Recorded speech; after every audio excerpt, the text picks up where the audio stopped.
place, we can always just blame me for a funny. That's because it is your fault. All right, we're live. Hi, everyone. Hello! What the heck? We're back to play D&D. Usually at the start of these sessions, I have like a fun ask questions here to earn inspiration that you may or may not need. But you know what? You don't need it this time because I'm not going to kill anyone. You say that now. You went back on your word. I said that if you fight something, Revisionist history at its if finest. you fight something, I'll kill you. History is written by the victors. That's me. God. As long as one of us survives, we're gonna be the victors. Can't believe Anthem is saying that he's gonna win a D&D. Red flag number 1. And yeah, if that's the case, that just means I have to go for the TPK. There can be no survivors. But that's okay. We're here. Last session was informative. You all were told that you were no longer needed. Thank you for your services. And you decided to get involved anyway. You traveled south and went to a small town, the flourishing town of Mirkwell, and spoke with a grieving family who, after a bit of convincing, let you in on the insidious contract or trade that the entire town has taken upon themselves, and are now being led, or rather were being led by Bennett, the father of that family, who said that in the night that tragedy struck them, he followed his child out to a stretch of beachfront where there were some docks, some older docks there, where they then lost sight of them. So from there, we're gonna move on. We're gonna get you guys onto the scene. We start with you all kind of making your way. Do this. We start with you all kind of making your way out of the forest line onto the beach. You can see obviously seashells. The sand is fairly damp. You're in a kind of space where the tide could rise a lot, essentially, touching this far up the beach. Probably makes for the reason why a lot of people don't cast off from this particular place. But otherwise, as far as you can see, the beach is fairly empty. I'm gonna get you guys shifted in just a second. I forgot to hide stuff. Oops. What do you have to hide, Anthem? A lot. A pit trap with a sphere of annihilation at the bottom. It's too quick. Too quick. Not Damn, bro. I forgot. Okay. Oh, that's done. Wait. Are you on my... You aren't. Fooled again. Let's put this on the lighting level. There we go. That'd have been awkward. All right, but let's get you all...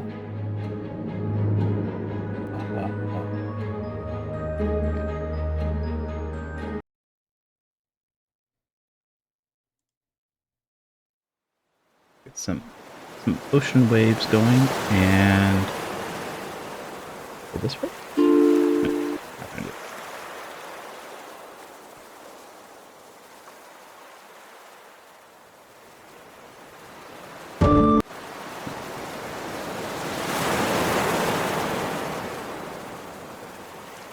The relaxing sound of crashing waves.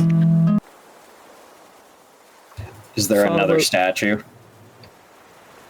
I mean, that's what we were coming to this beach for. The know-how that there Let's is see a if there was. statue. Yeah.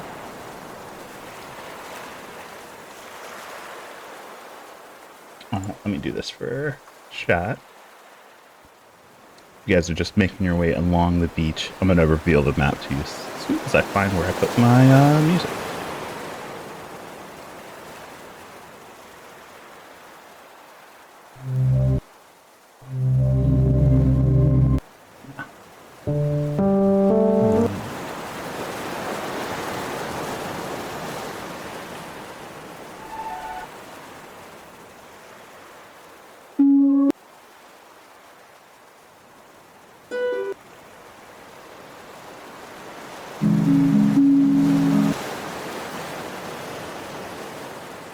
Yeah, sure.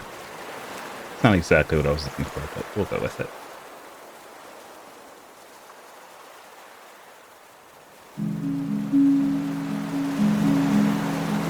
Okay.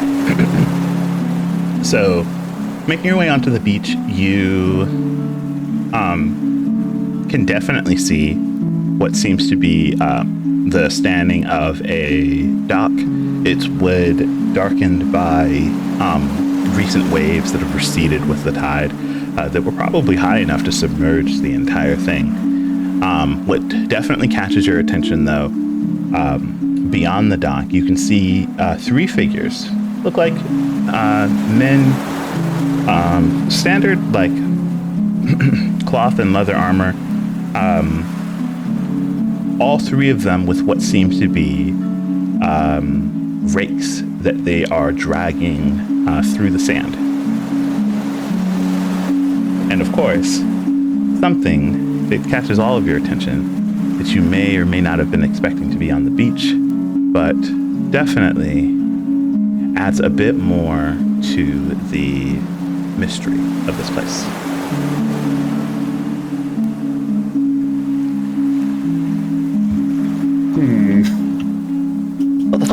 Nothing. Oh, hey. I don't have vision. Oh, you're not vision. I'm sorry. Yeah, I am also very blind. Very blind. Very blind. I got you. This. Boom. You. So I had to change your tokens. There we go. Yay! Oh. Yeah.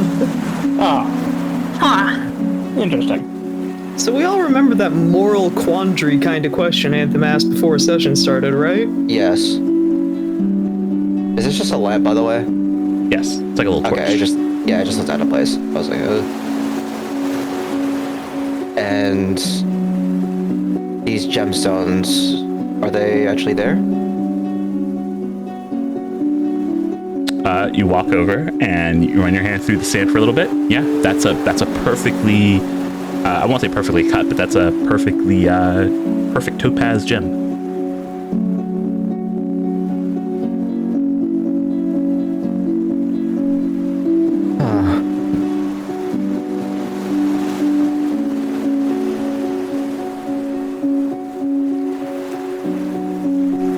Can everyone see now? Yes. Yeah. Yeah, I'll just show it to everyone. Seems we may have stumbled upon a interesting scene. Makes you wonder how much there was, considering the exchange evidently happened 3 months ago. There weren't any gems on the other beaches, right? The other beach, rather? But we were... Well, There might have been, but I at the very least didn't really have the means to check, given our circumstances. True, we were busy.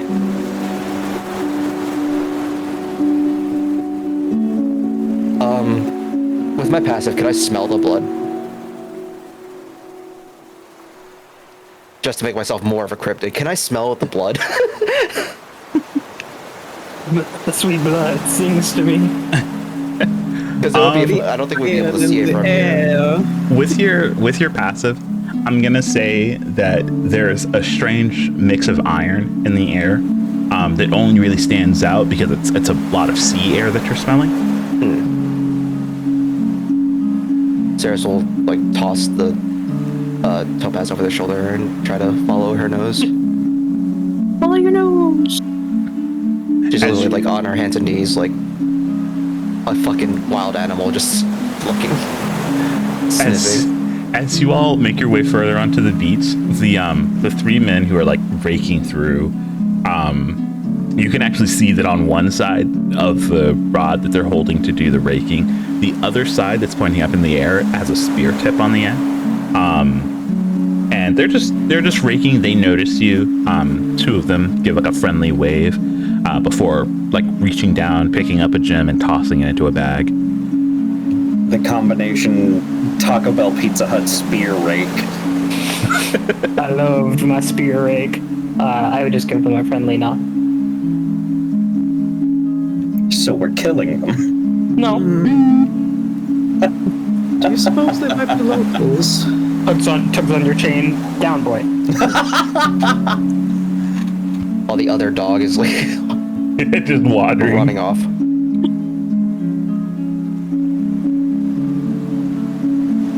I'm just gonna ignore them for the time being. I see fucking runes in here. You see, huh? I see runes, runic writing. Ah. Is that supposed to be there, or? Who knows? I'm looking at it. Investigation. I know with my eyes. They definitely look deliberate. What language is it? Can I try to read? Let me just do this really quick.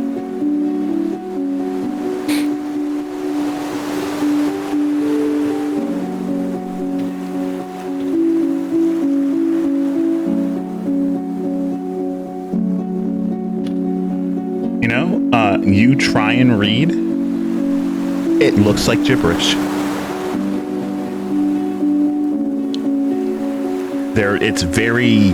They definitely look like deliberate maskings and a mixture of red, almost rust-colored stains.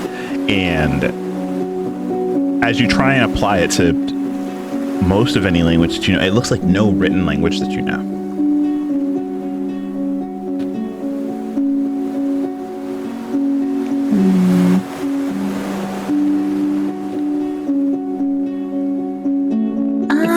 Is the blood dried at this point? Yes, it looks less of it being dry. The entire dock itself is fairly like sogged over, but it's less of being dry and more of there seemed to have been so much of it at some point that it permanently stained the wood. Like it's permanently discolored the wood. Like it's absorbed so much into the wood that it's like it's basically part of it now. Yep, exactly. Okay. Go ahead. Would it be beneficial to find out if anyone's walked over here in the last week or so? Kind of ask them. eyeballs the people over there. Not ask them. I could find out without even risking Confrontation. and deception potentially. I see. If it won't arise suspicion besides more than us just standing here, I think that would be for the best. I just need Sorry, go ahead. 10 minutes. More than enough time. If they come over here to bother us, we'll just say whatever, I guess. I would like to start to ritually cast. Okay, what are you casting? Clue. A magnifying glass and a pipe. That's so fucking cute. I just pull out a magnifying glass, a pipe, I pull out Sherlock Holmes' hat, I put it on top of my veil. Aww. Puff, puff, the pipe stares down at the blood.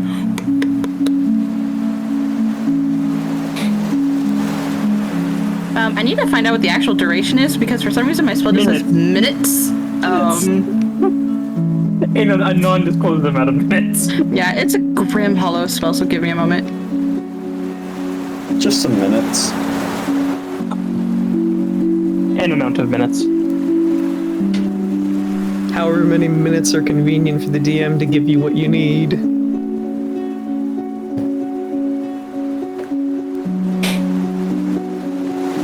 But Yeah, this will take me 10 minutes to virtually cast for sure. So. And then meanwhile, you guys can do stuff. Yeah. Yeah, I'll look at the statue and see if the eyes are following me like the other one did. Nord actually wants to accompany you this time. You can put me on a leash. A little bit. I am going to hang out with Venari. I will also stay here. Yeah, I'm just gonna look at the eyes and see if they follow me.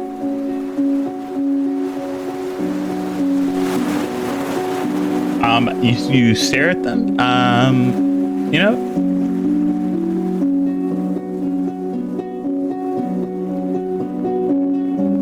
after a minute or so, they don't seem to be looking at you. They do reflect fairly dully in the bright overhead sun. You notice that even though it's a dull reflection, that's a very stark contrast from the rest of the statue. And then, just to be clear, this statue has both of its eyes? Yes.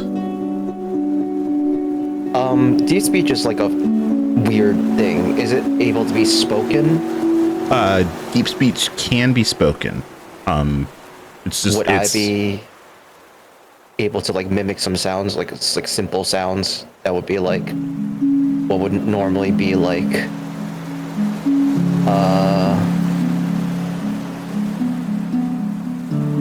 I guess just like a general call, because I don't know if it's like a full system of like, oh, there's a hello, there's like. Are you trying to wake up these fucking eyeballs? Are you gonna try to stop her?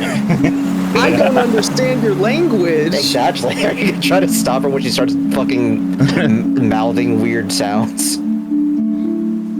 There's definitely no standing expression list for deep speech for.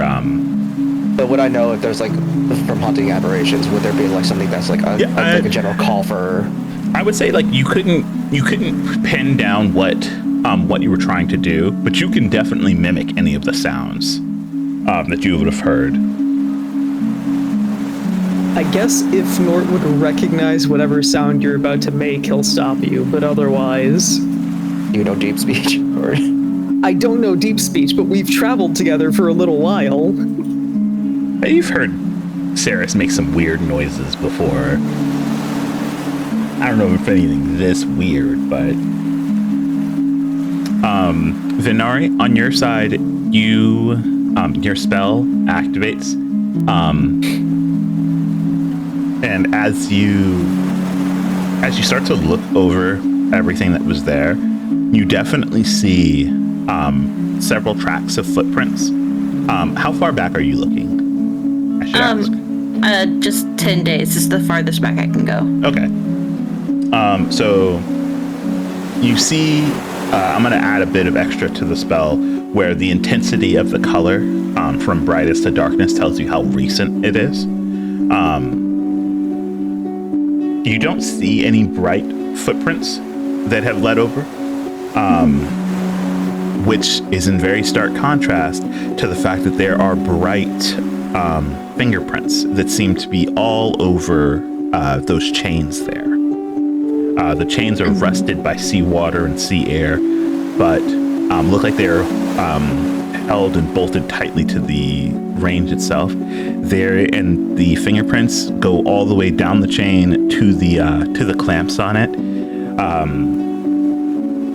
and you can see that they shift from the chains over to the edge of the actual pier itself, before disappearing. Okay, and these look like humanoid fingerprints? Yep, humanoid-ish. Okay, and none of the footprints are recent, so none of the footprints match. Like none of the footprints are like trailing off towards the beach. You actually do see some that are not necessarily trailing directly over to them, but you see definitely there are some footprints that look like they approached this place, but none that look like they left it. They look like they came from where you came 45 feet. Okay. Yep. So I'm gonna grab my tool really quick. So somebody walked over here within the last 10 days. Yes, from what you can tell, someone looks like they walked right over They walked right over to the chains. Their footprints stop right at the edge of the pier where the chains are, and then you don't ever see any footprints walking away. What the fuck? I've made an executive choice in my brain. Saris, you would get the tiniest bit of like a static shock from Nort's finger as I he can't believe you fucking put a shock collar on me. No, not enough to do any amount of damage, but enough to like. That's what pull shock your collars do. Listen. She You yelps like a fucking dog. What do you? When you act like one? I Yeah, was when just you- making eldritch noises. I had just. When I sniff the blood. making eldritch noises within earshot of normal ass people. And your history of statues. What did I do? Well, I'm not sure if you were aware of yourself just now, but you were, I think, trying to call to whatever might be in this. Gestures to the statue. Yes. Is there a reason? Proof. I don't think we need proof right now. I have proof in my pocket. One piece of evidence is not enough. Surely not, but Hey, Saris, two more. Yes. did you get to make any noises? It I'm depends on assuming Nort. you made a bit before Nort went, that's enough. Yeah, you would have gotten a little bit out. Nor wouldn't have been that aware. Yeah. So I probably got like a few noises, I guess. Because I don't know, like, do aberrations like act like animals that would be hunted and stuff like that? So they would have like a call that like a general call for like if something was there or anything like that, or is it like more than that? It's hard to say. It's very different and unique per aberration. It's usually assumed that all aberration, like animals, show some kind of intelligence in a very unknowable way, given their state of being. But how much of your attention? I know you just got shocked. How much of your attention is still on the statue? I basically just like looked at Nort, like covered the area that I was, but I'm keeping tabs on it just in case. Okay. You ever seen it's silly, so it's gonna sound silly. You ever see solo leveling? I didn't see the anime, but I did read some of the. If you know the panel, do you remember the panel where the eyes on the statue shift to look down at the people below it? Yeah. It doesn't have that same smile, but its eyes have shifted just slightly to where you're sure that if you were able to grasp where it's like pupil and cornea are, it's definitely looking down now. Don't like that, gang. Yeah, so I'd imagine Nort was midway through saying, and two more exact pieces of evidence are not going to change our situation. I was able to convince the authorities in question of our involvement being harmless. Can't make that mistake again, though.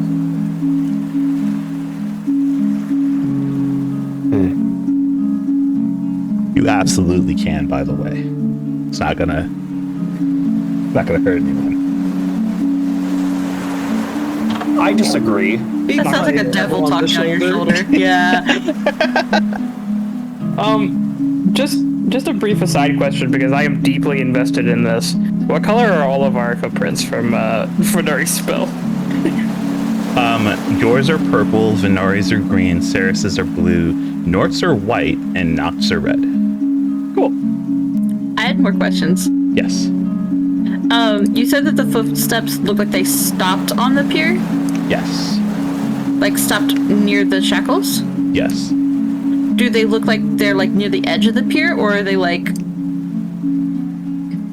And it actually, following that line of thought, you watch as what seemed to have been a singular pair of footprints, deep blue in color, make their way onto the pier, come right over to the edge of the pier where the shackles are. You then see as deep blue fingerprints are on the edge of each shackle, kind of linking them to the person, and from there those footprints continue to the very end of the docks. Okay, are these the same fingerprints that I saw earlier that were like all over the shackles and chains? Part of them. A few of them. Okay, are they the fresh ones? They are not the freshest, no. Okay.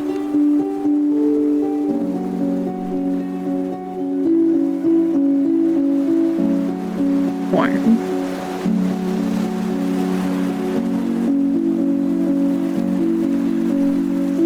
Somebody came here within the last week or so, and it looks like they might have jumped off the pier.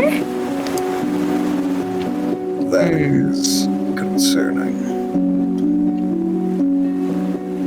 They also touched the shackles. I'm gonna That come is over. also concerning. Yeah, But- I'm gonna kind of lean down and start inspecting these while you're talking. But there are 2 fingerprints on the shackles, so 2 people were here within the last 10 days. Can I make an Arcana check at the shackles and weird esoteric blood writing? Sure, give me an Arcana check. 12. I was going to do an investigation check, but if you would like advantage, you can have it instead. Is your investigation better? Because we can go with that instead. Here's 7. No, it's not. Sorgi, I didn't mean to steal your thunder. No, it's okay. In that case, I can roll again, I suppose. Yeah, because I was just saying I was gonna lean down and inspect. Oh, okay. All right, it's worth it. Let's go. What's gonna work? Let's Teamwork. fucking go. Let's go. I guess. Let's see. Noctdryer is not used to success.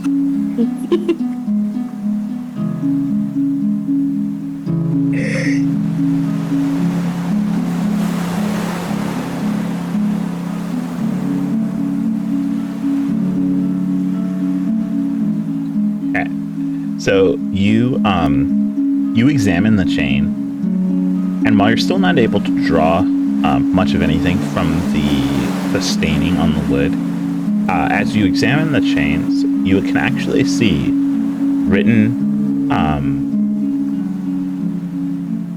on the inside of the chain itself, engraved into the iron, look like the script for a spell or spells. With a bit more time, you're able to read just a bit of them. One of the shackles looks like they have the spell blindness, deafness on it, and it looks like Don't like that. it looks like it's written in such a way that it would steal both of those senses from you.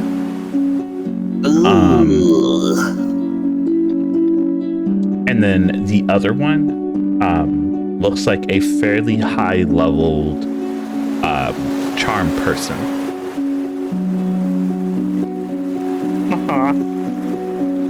Don't like this, gang.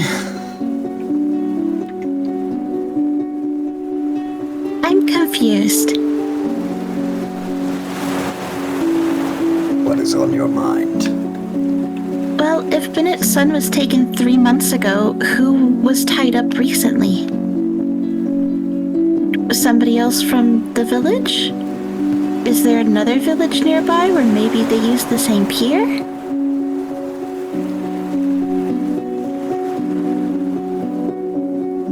Who was tied here? And who jumped into the ocean?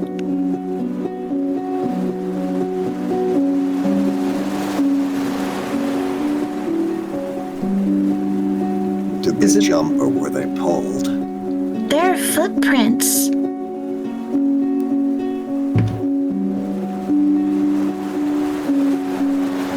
It definitely looks like they willingly stepped that way.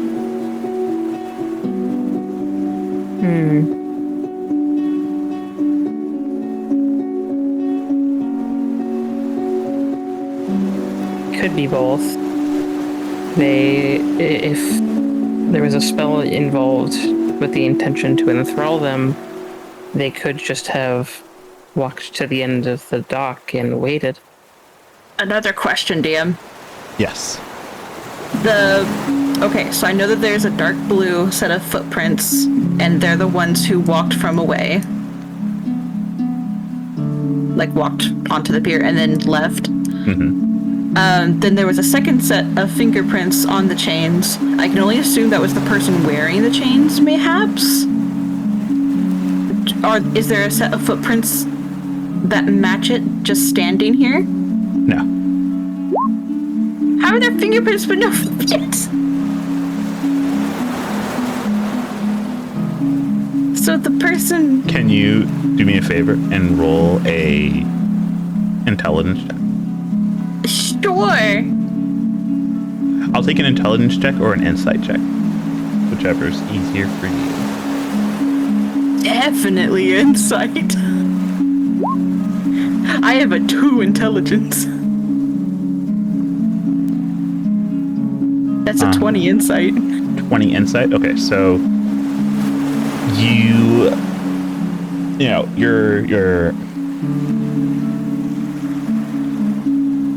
give a lot of thought to how there could be a set of fingerprints on these chains, but no footprints.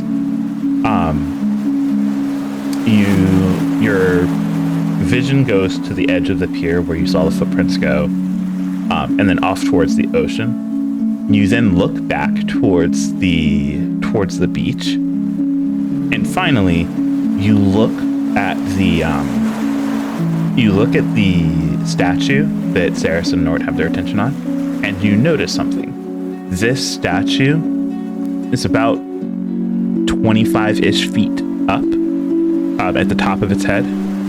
You can see discoloration from the ocean on how high the high tide comes up onto it, and it comes up basically to its chest, about a full 20 feet. That would fully submerge the pier if the high tide came in at that height. Oh.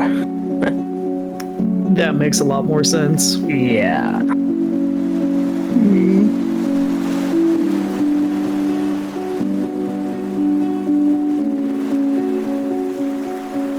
Okay.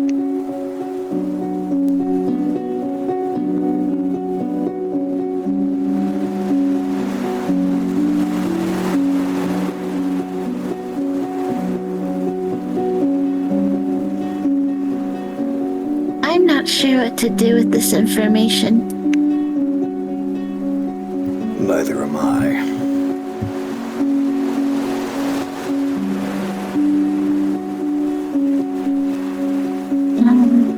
Perhaps we should share with the others?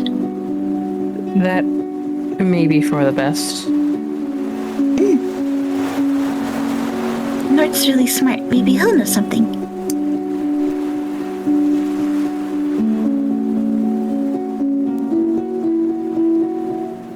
Nort, meanwhile, who's probably by this point noticed the statue's eyes and is uncomfortably so maintaining eye contact. Nort,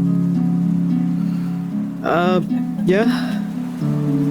so we found within the last 10 days where a set of footprints came up to the pier, touched the shackles, and went into the ocean. And then there was another set of fingerprints, but no footprints on the shackles. And also, high tide is like 20 feet up.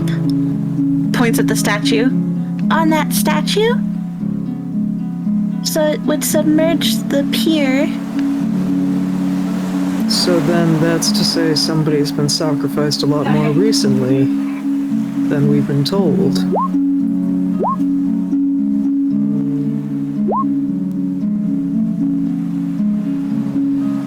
Oh.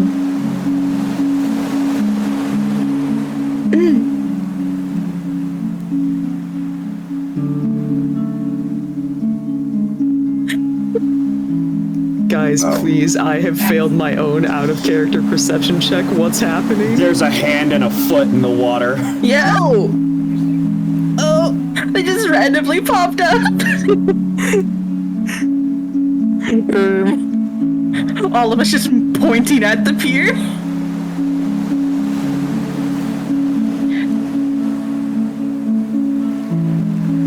Do any of our passive perceptions pick up on that? At least Venari and Saris's should. You know, I'm gonna say that in this beautiful clear water, Venari, Saris, both of you do pick up on this bob of what seems to be like a putrid green lump that breaks the surface of the water before it comes rushing in on the next wave and just kind of just bobs there. Just gonna do. Right, you gotta stop doing this. Oh! Yeah, it just slinks a little bit closer. Yeah, I was about to say this. Yeah, I know. The third one just pops up. Like, hello. Hold on. Full stop. Important question. Twofold. One, are we still being stared at by the statue?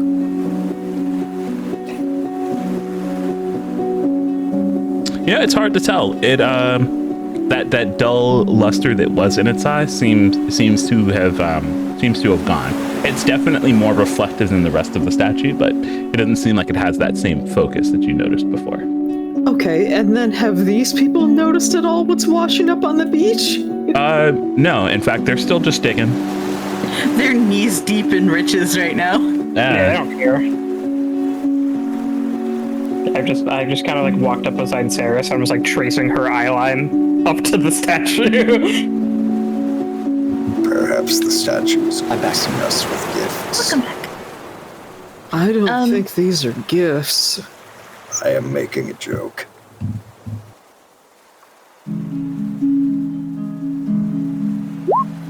Do you need a quick recap? Yeah. There are body parts floating in the ocean. Oh, yay. Yes, Venari and Noct, everybody came over to us to explain what they found about the shackles. Mm-hmm. And then we noticed body parts washing up. And the last I heard is that there were no footprints, but there were handprints. Yes, it seems like the tide at its highest goes up about 20 feet. It would have submerged the pier. Oh, So the okay, handprints were likely something from the ocean taking whatever was recently sacrificed. Oh, that's creepy. Yeah, that is creepy as shit. And then, the thing that I said right before you came back is that I kind of like walked up beside you, and I am like tracing your eye line up to the statue's eyes. Yeah, and they were looking back at me. Yeah. Noct made an attempt at a joke of maybe the statue is gracing us with gifts. The statue is not looking back anymore. You've noticed that the shift that made it seem like the eyes had shifted down have now gone stone still, and are just looking forward again. What kind of Scooby-Doo painting ass? I was about to say, it reminded me of like one of those old horror like things, like in the Haunted Mansion in Disney, where the eyes falling. Okay, should we get one of those? Should we investigate this? Get rid of what? Points at the foot in the water. Sarah starts walking over. No. Saris. What? You said you wanted it. Let me do this. I could make use of it, actually. And I am going to cast Mage Hand to do on over and pick it up for us. Okay.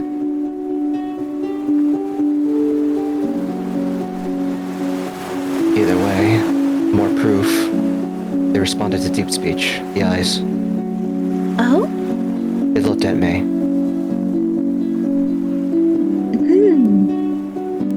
So the eyes can hear? Apparently.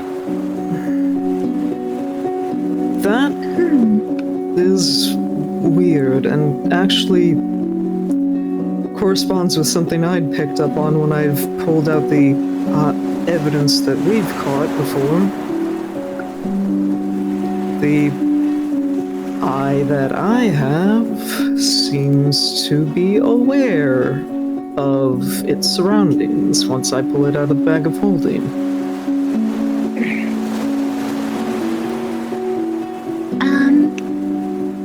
If it has sentience, I could probably communicate with it. I tried to, and I was stopped.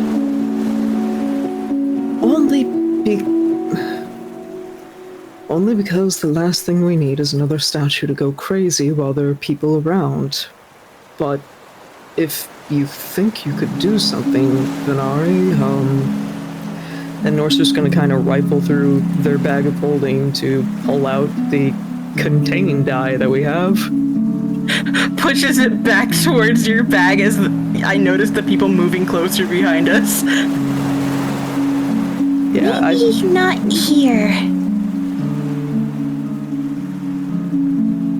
I really don't need to give them more of a reason to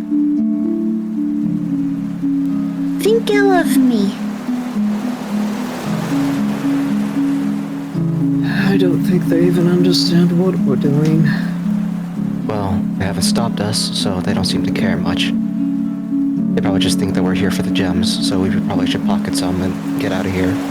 Well, what should we do about this? Maybe check and see how long it's been like this? The water would change how decayed it would be, so a precise time wouldn't be accurate. Well, if we take that into account, we might be able to figure it out. Also, I do not know if I am comfortable with taking sacrificial blood money gems. No, we could just get rid of them later, but just to give them the idea that we're just here for that. Also, will they, tell the... What's-his-face that we were here? We're not supposed to be here, after all. I don't think they even know who we are. Exactly. Our appearances aren't the most... Yeah, but what's the likelihood that they're going to speak to him before he sees us again? I blend right in. Actually, that's an important question. Do these guys strike us as, like, the Capitol Guard types, or are they more like They're on Town sand Guard? duty. They don't strike you as guards at all. They are definitely dressed because the area in itself is dangerous, just like anywhere else. Wolves, wild boars, just things that you wouldn't necessarily want to encounter without weapons. They're mostly dressed in leathers, which is different from the town guard or even the mercenaries of the city. They were dressed in a lot of medium, like hide or chain. So they look like they're just dressed lightly, with the purposes of either coming out here to maybe hunt or to do exactly what they are doing and looking for their fortune in the sand. Outside of the occasional glance that they give your group, just because you are a group of people out here on the beach, they didn't do more than just greet you when you got there. Okay, so the impression is that They think we're here for the same thing. they think we're here for the same thing, and it would probably be a long shot if they ever actually spoke with the guy we're trying to avoid right now. Yeah, Maybe. unless there's like a, what's it called? A bounty on us. Maybe, who knows? Can I do a medicine check on this foot? Sure. Can I help with that? Because I feel like I... yeah. I will help with it. Absolutely. The skin seems warped by the waves, the absorption of the water. It's gonna be kind of hard to place it, but you're good at medicine. Yeah. I'm also going into it with the mindset of, I know that the ocean would have, like, increased the state of decay, Yeah. Yeah.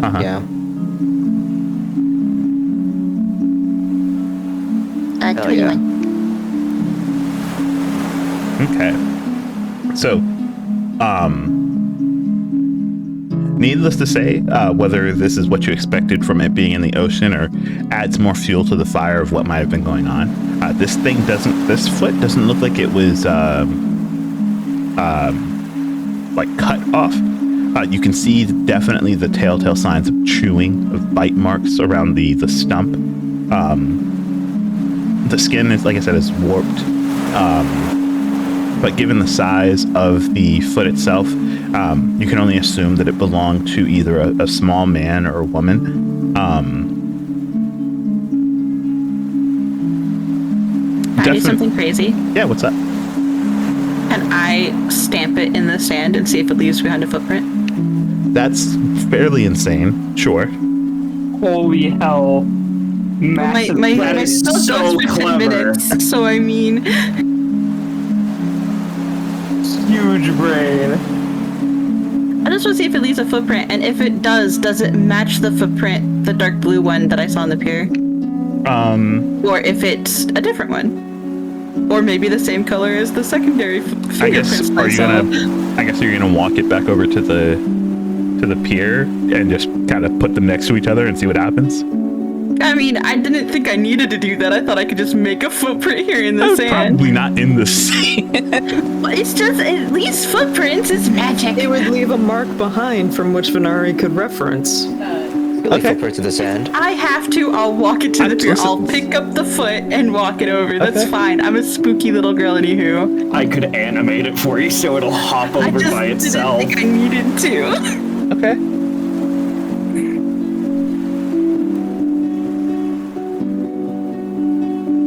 So you pick up the foot, you turn it over onto its right side and let it press into the sand. And when you remove it from the spell earlier, you can tell that this is a deep blue footprint. Huh. Well, now I'm even more confused. I was actually thinking it wouldn't match. This is the person who arrived to the pier later? Most recently? Mm-hmm, and stepped off the pier? I do not like that. So, it kind of follows the train of thought that they might have been charmed? Something to the same effect that we'd seen probably charmed them to reach the pier. From there, they fastened themselves in and waited for high tide.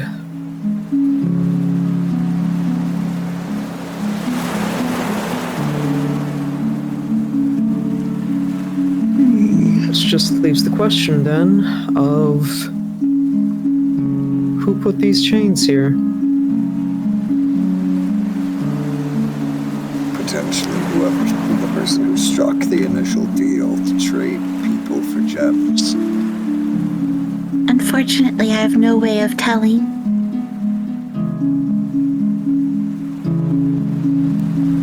I can't see that far back. That's alright. You've done more than enough already, Venari. But, would we want to meander around a little bit and then maybe try to take those chains as evidence? That may be an idea. Is it not better to leave them here? Well, if we leave them here, someone else might fall victim to that. But if whatever is out there notices that they're gone, they might just outward and just attack the village. Well, also, if we take them, if the idea is to use them as evidence, there's nothing proving that they were here in the first place. is also true.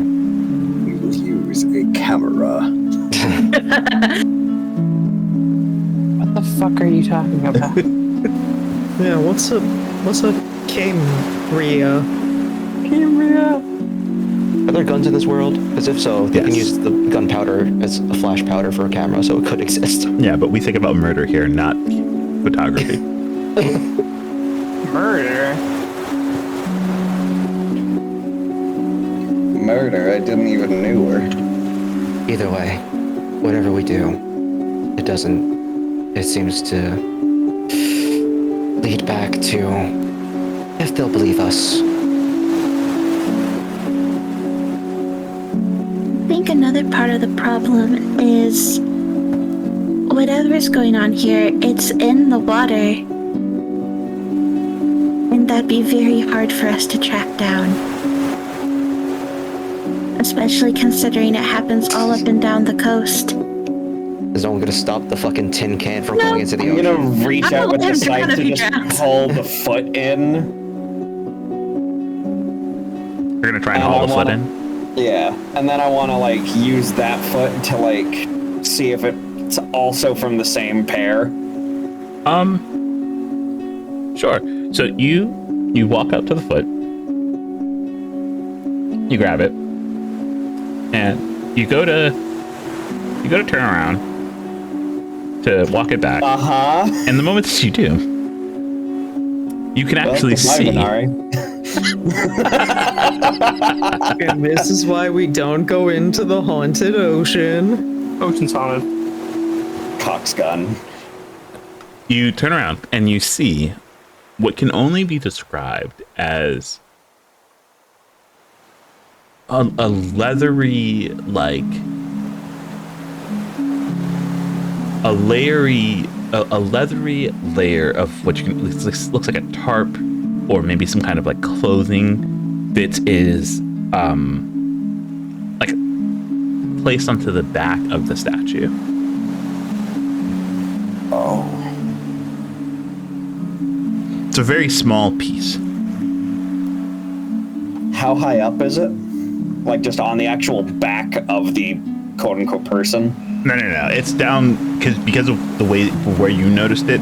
It is down like towards where their calf is, which is like because of how tall the statue is. It's a fairly high up.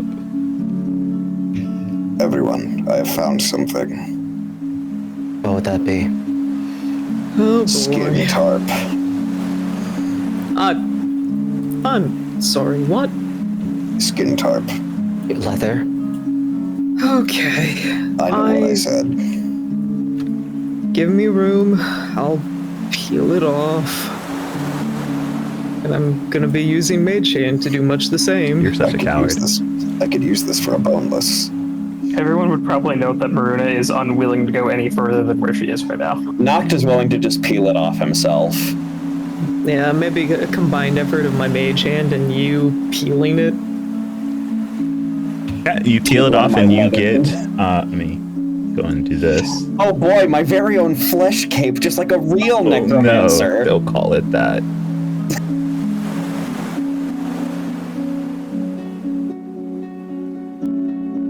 Look, Ma, I'm a Night Lord, just like 40k. Does it seem like it was placed there deliberately or more like it was happenstance that it dried up there? It's hard to tell because you already know that the sea comes up well above the where that piece was on the statue. It definitely could have just gotten like stuck there with the tide coming in and just didn't come off.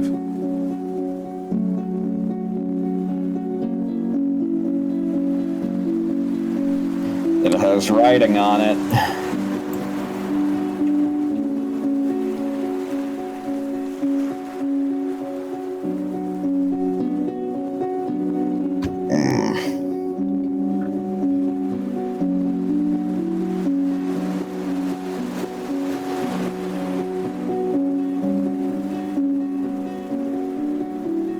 Tries to read the writing. Yeah. Oh, also help. Yeah.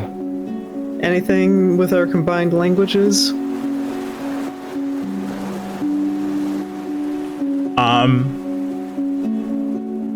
All of you look at it, and it looks similar to the same type of gibberish that was stained onto the pier. There's not a lot, despite how many scratchings and scribbles are there.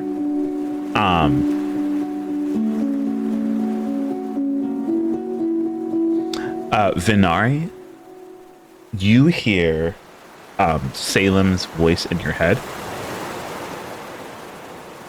And he goes, 32. 32? 32 what? That's what the human flesh there says. 32.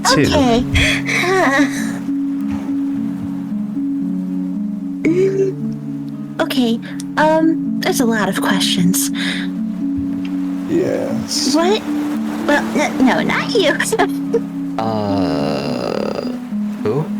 How can you read this? No one can read it. Well, it's a language that shouldn't ever be written down. What is it?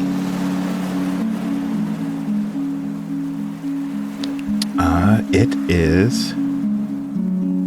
When you said what is it, I dead ass envisioned Vinari just like a baby doll eyes, like batting eyelashes at Salem, just like, can you tell me what the Eldritch language is? Ooh.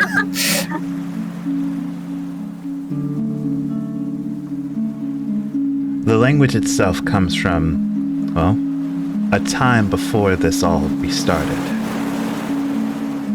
Came to an end. In fact, I'm surprised that the one with the bushy hair hasn't recognized it yet.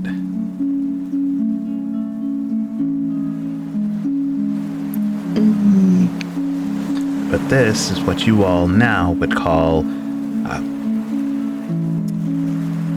deep speech.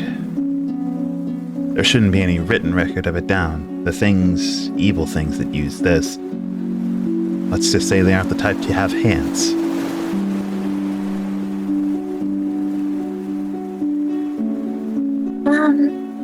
Salem says that this is an old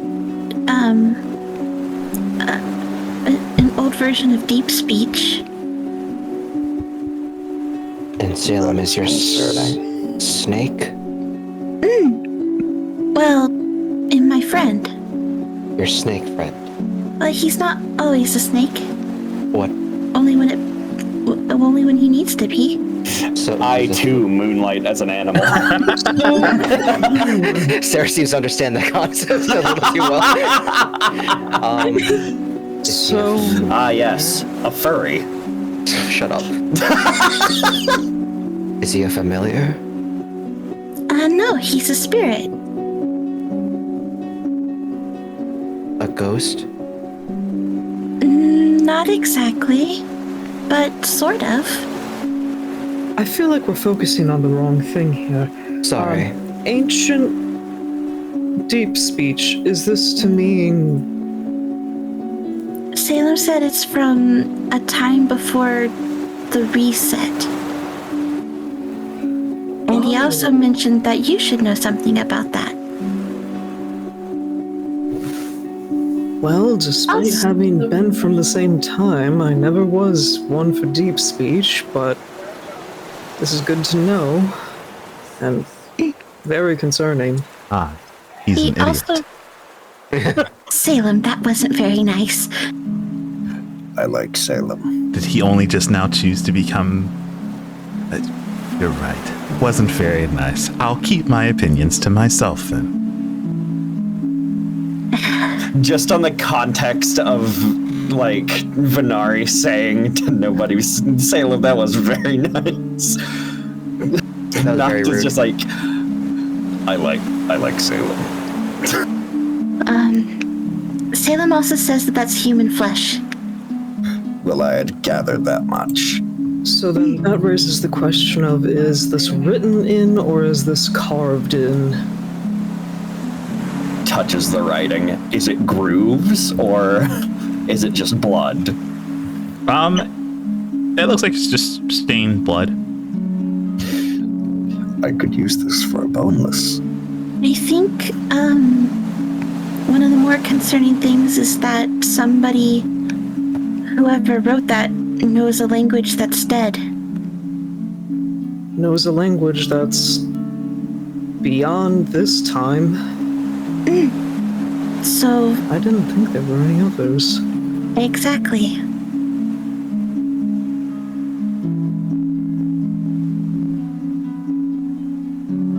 Let's hope whatever I'm thinking isn't what's right.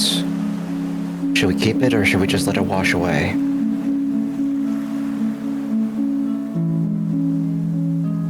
I think we should keep it. We should keep it, but we shouldn't be paying it too much mind. Does, which one of you is holding it right now? Probably me. Okay. Venari, you hear Salem go, tell the horned one to hold it up. Noct, could you hold it up a little? Yes, ma'am. He just holds it up. Like holding out a map for other people to read.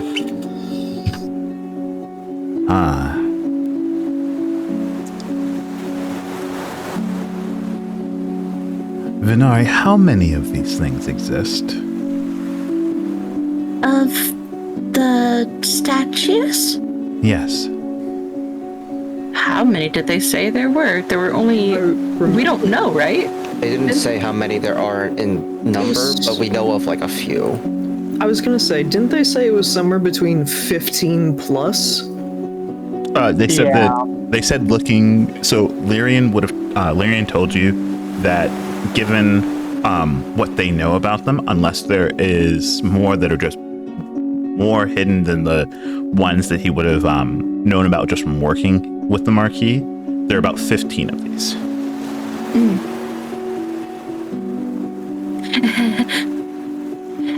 Yeah, she would say that then.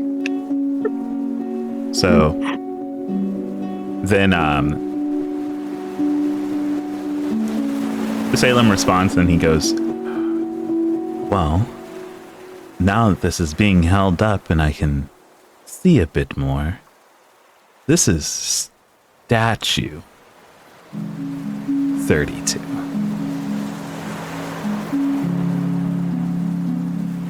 Salem thinks that there are more statues than we were told about. More than double the amount of statues. If this one is labeled as statue 32, according to the leather. Oh dear. Okay. I want to make a joke, but...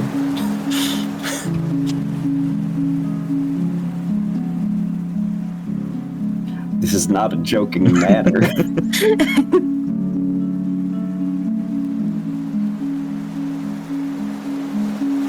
Well, this is certainly more information than we expected coming here. I think if there are more statues, then they're hidden, right? So do you think that they could be further into the water? If you like, I could send things out to search for them. I feel like they'd be searching a long time. If there are 15 that we know about, potentially, and they circle,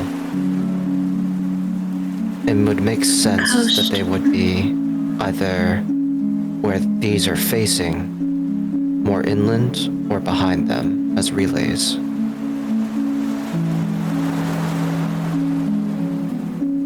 Them being in the ocean at the very least would explain how nobody else knows that they're there. Can you bring up the map for us, by the way, that has all the things on it? Absolutely. 'Cause I need to looky. If we could also just get a JPEG of the map, that would be great. I'll just take a screenshot afterward.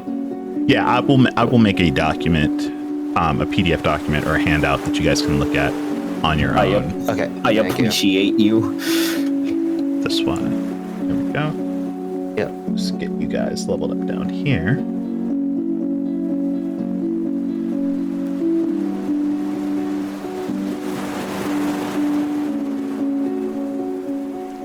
Is it safe to assume we're here? Yes. Yeah. Ish. Okay. At statue 5. As you guys have numbered them going out from Fairbanks, since that's the first one that you saw. Yeah. Statue 5 as far as these people know, but statue 32 as far as we've discovered. Ruh-roh. Spread out across this way too. That's potentially more that way, and then potentially all the way this way as well. If they're supposed to protect the duchy, it's reasonable to assume that they'd be all along the bay here. Yeah. Maybe not over here because there seems to be like a mountain pass, but it's possible. Because if I remember, Beckingdale is like a border town that's like surrounded by mountains, right? You said? Yes. It's a crossing point. Yeah, so around here would be negligible, so it would probably start around here. That will probably be 16. And then there would be another 16 on this side. Maybe, potentially. And if not that, and it cuts off at Old Seaport, it would be then we would 16. Have more in the water. Yeah, there would be this way. Like.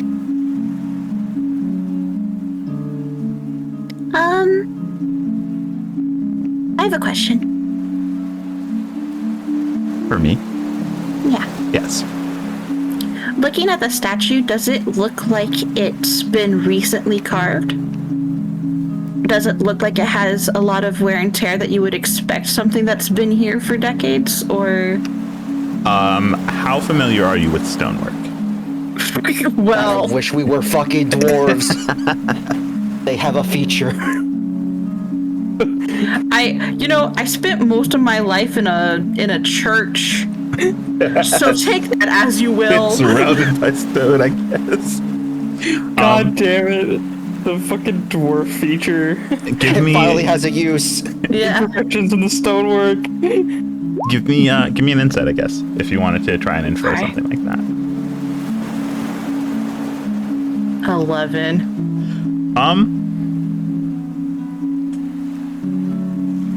You look over the statue, and the statue looks like it's, you could definitely tell that it seems to be something that was definitely carved by a noble. The attention to detail is immaculate. The features are sharp.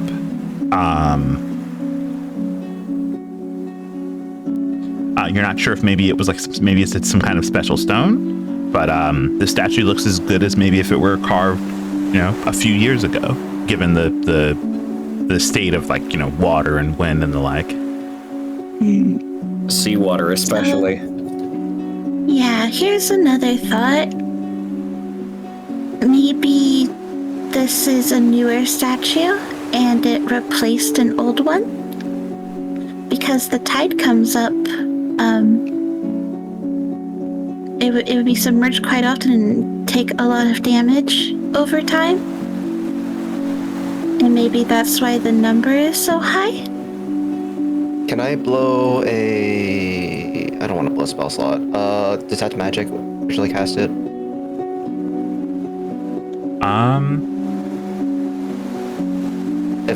I can't stop you from casting it. What were you trying to pick up on it? Let's see. I know Detect Magic can sense the presence of magic. I want to see if the stone itself is magic, to see if that cross-reference. Gotcha, maybe it's some kind of magic component or the like. Yeah, if it's magical, then maybe it could resist some wear and tear, see how old it is. Gotcha. Because if it's just regular stone, it would probably be, like Venari said, have to be replaced. But if it's magical, probably less so. Okay. So you take the time to ritually cast Detect Magic, and that point is made very clear when no magical reaction comes back from it. This is normal stone. And the eyes, I'm assuming they give off some sort of faint magic-ishness, maybe? Actually, give me 1 second. But yeah. It doesn't seem the statue itself as magical, it's just a statue, so it could be replaced with newer stone, like you said, but I wouldn't be able to tell just by that. This still implies, in turn, though, that there's somebody who's making these. Well, we So know that. Yep. with that, the type of magic that's coming back from specifically the eyes of the statue is conjuration. Conjuration? Yes. The eyes are conjuration magic. They are not inherently magical. It's safe to assume they were conjured here, or summoned at least. Which doesn't seem to bode well. Or at least confirm some theories that we may have had. They're being put here deliberately. They were brought here deliberately, summoned through arcane means, perhaps.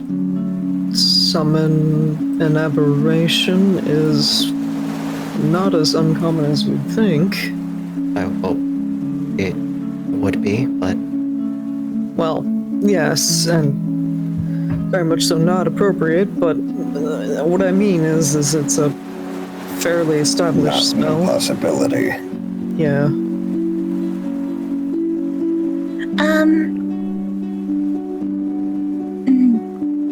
Can you think of anybody who would have that amount of power?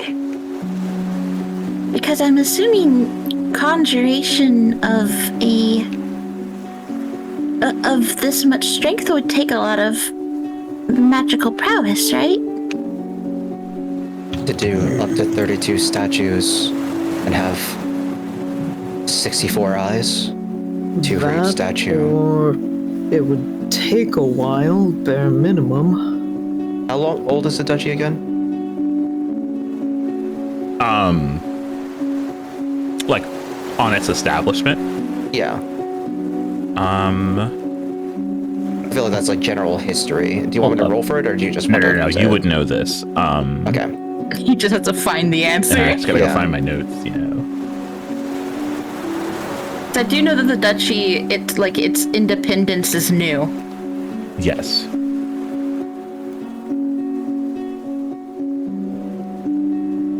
And this barrier has been here as long as the duchy, right? That's It's also, been like, here since general before history. the duchy. Since before the duchy. Yeah. And they just took over it. Well,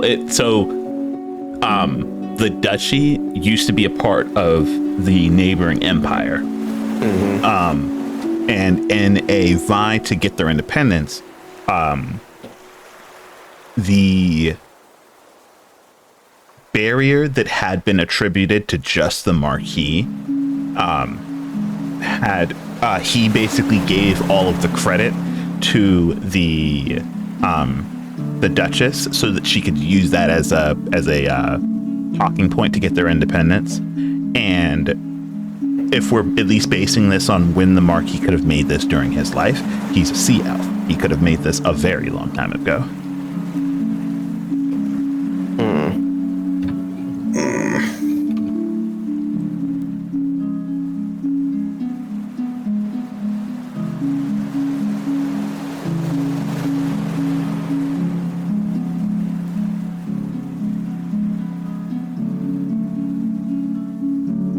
Is there any history about him that we know of?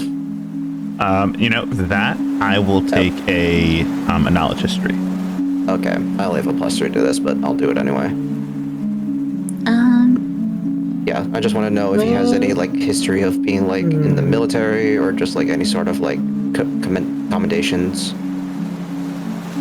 I do not have history, so Only an 8.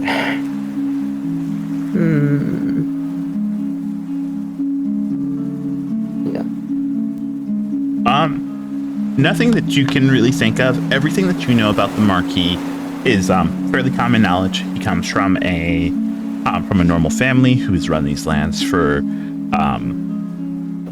about 3 generations now. I'm talking 3 elven generations. That's a long time. Yep.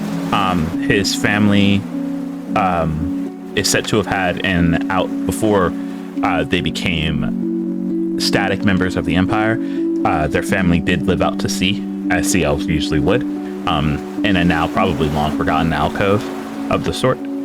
But he doesn't have any particular dedications or declarations to his name outside of the barrier, no military achievements. He did have a noble's upbringing, so he went to like a noble school or a noble academy inside of the capital in the empire before coming back to the duchy. Yeah, that's pretty much it. And this is an out of character question. Do any of you guys have identify? I do. Would you? I would like hope to- the wizard does. Yeah, because I think identify allows you to like get more than just like, oh, is this a magic item? I think it has like more than just that. Specifically, identify will tell me if it is a magic item or some other magic imbued object, its properties, as well as how to use it, whether it acquires attunement, how many charges it has, whether there are any spells affecting the item and what those would be. If the item was created by a spell, I can learn what spell created it. That would probably be for the best, actually.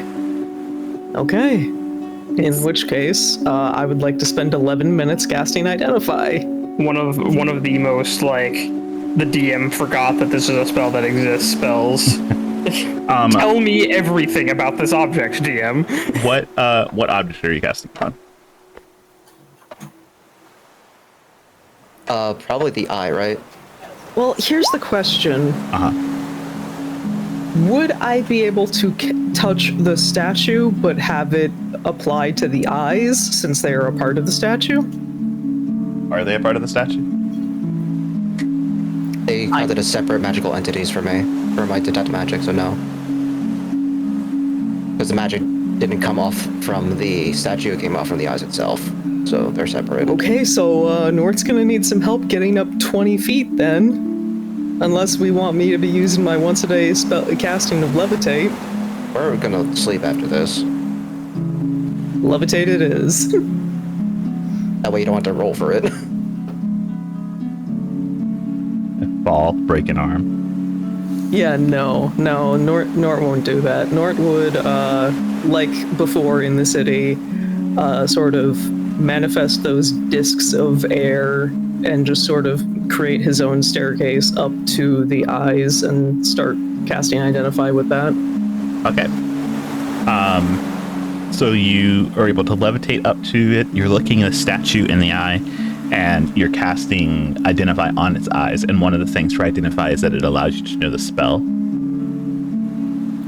Let me put it in chat here, but yes. It's the last sentence, pretty much. Last two sentences. Okay. So you know that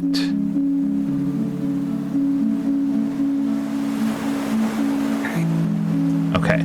So 2 spells are affecting this right now. The first one is Summon Aberration. Putting this into context for you, it's a 4th level spell, so we're talking about a decently powerful mage casting this. Bare minimum, someone close to my level. Okay. And then the other one is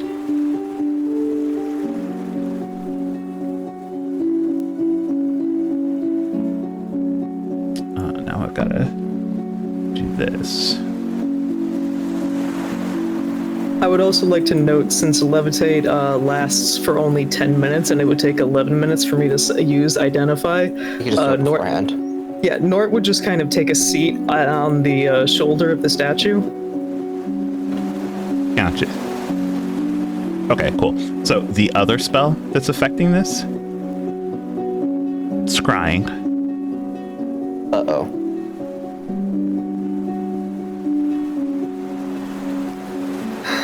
Let out a sigh, and then cast Featherfall on myself to descend from the statue. I mean, you wouldn't have to do that. We can just catch you. Nah.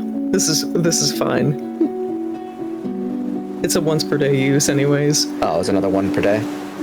Yeah, my Air Genasi spells, if we will. Oh, okay. Yeah. If it's not like long rest and just once per day, then it's fine. Yeah, but no, Nort would cast have that happen, make landfall, and kind of tilt their head towards the party and simply offer a smile. We may want to be on our way. Do we have incoming foes? You know, I'm not sure, but I can explain when we are back in the forest. Should we Very go well. and give any news to the father, or should we just head back? You know, I'm pretty sure it would be for the best if we head back. Okay.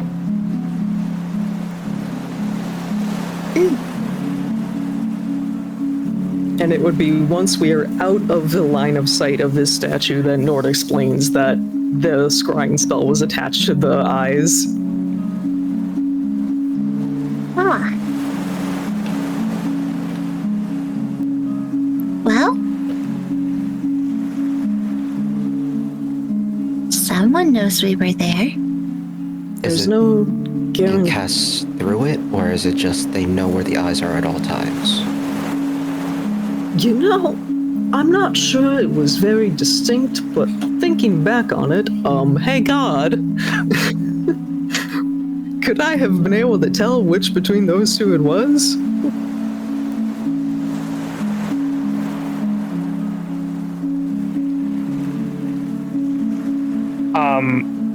I can step in because I know the text of scrying almost by heart. When you choose to scry on an object or a location that you've seen before, technically the object wouldn't be enchanted with the scrying spell. It would just be that there is a scrying eye in that area. So I'm not sure what it would mean in this context. It's probably casting it. Yeah, it's probably casting scrying, if I had to assume. Yeah. So it's sending that information somewhere else, right? Or it's looking somewhere else?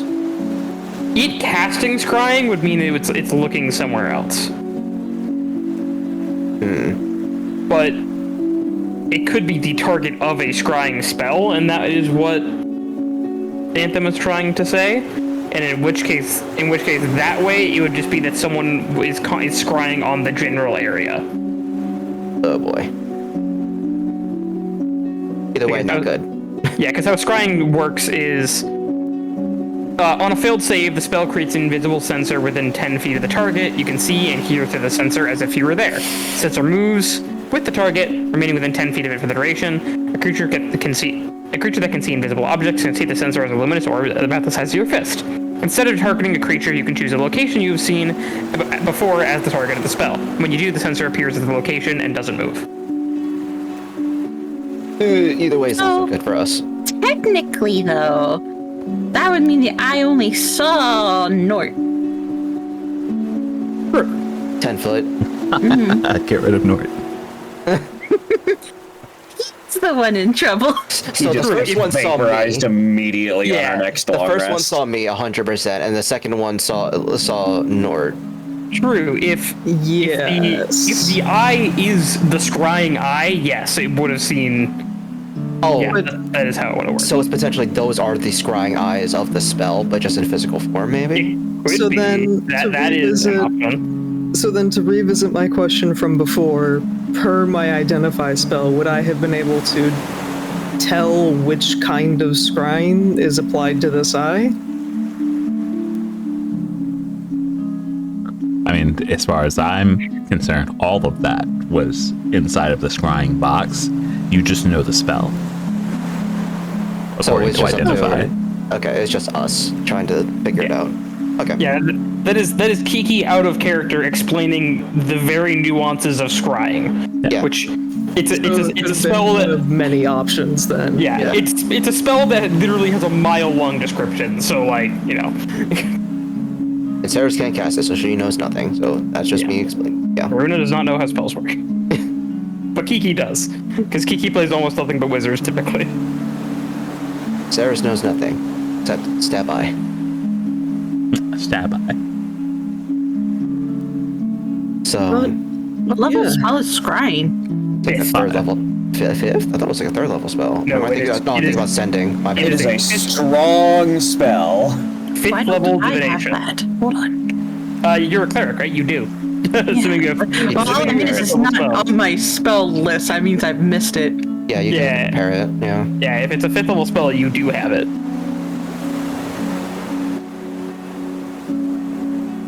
And you guys are saying that you're having this conversation as you're moving through the forest and heading back to Yeah. Azure Cross. Yeah, starting to head northward. Okay. And if nobody can, I'm pretty sure I have a feature that can lead us back pretty easily. Okay. Now, I will say, just like before, the trek is fairly long. Leaving during the part of the day that you're able to get back to Azure Cross in the late evening.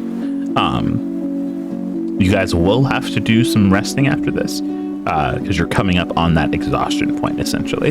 Yeah. Do you want to We are- just do the long rest then for like the 24 hours instead of like a short one? I mean, to get rid of exhaustion, we have to do a long rest. Oh, okay. So we'll just do that. We'll just rest for Yeah. the next day, Alrighty then. I will shift us. and we'll use that as downtime to just do whatever. I'm sure nothing Yeah. will go wrong in the midst of this 24 And hours. nothing can go wrong. Yeah. Yeah, look at how long that description is.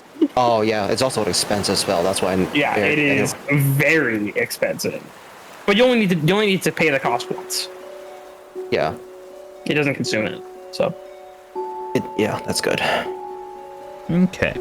Oh, Yes. while we were at the beach, I wanted to pilfer gems. oh, okay. I would have helped then. I had to go get rich.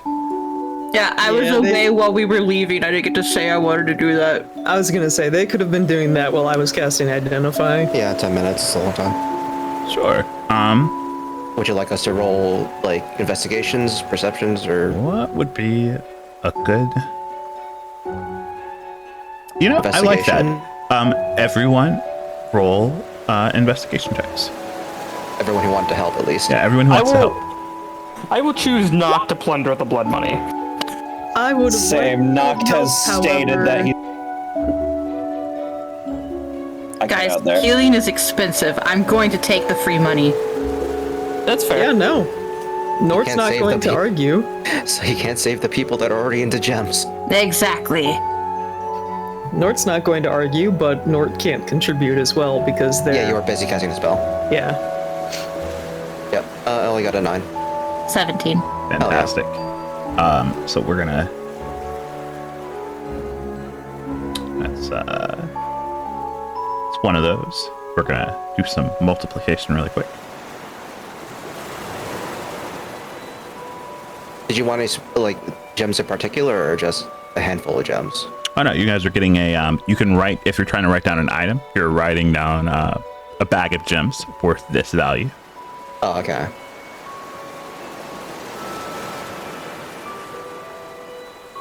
So I know some spells require like a ruby or whatever.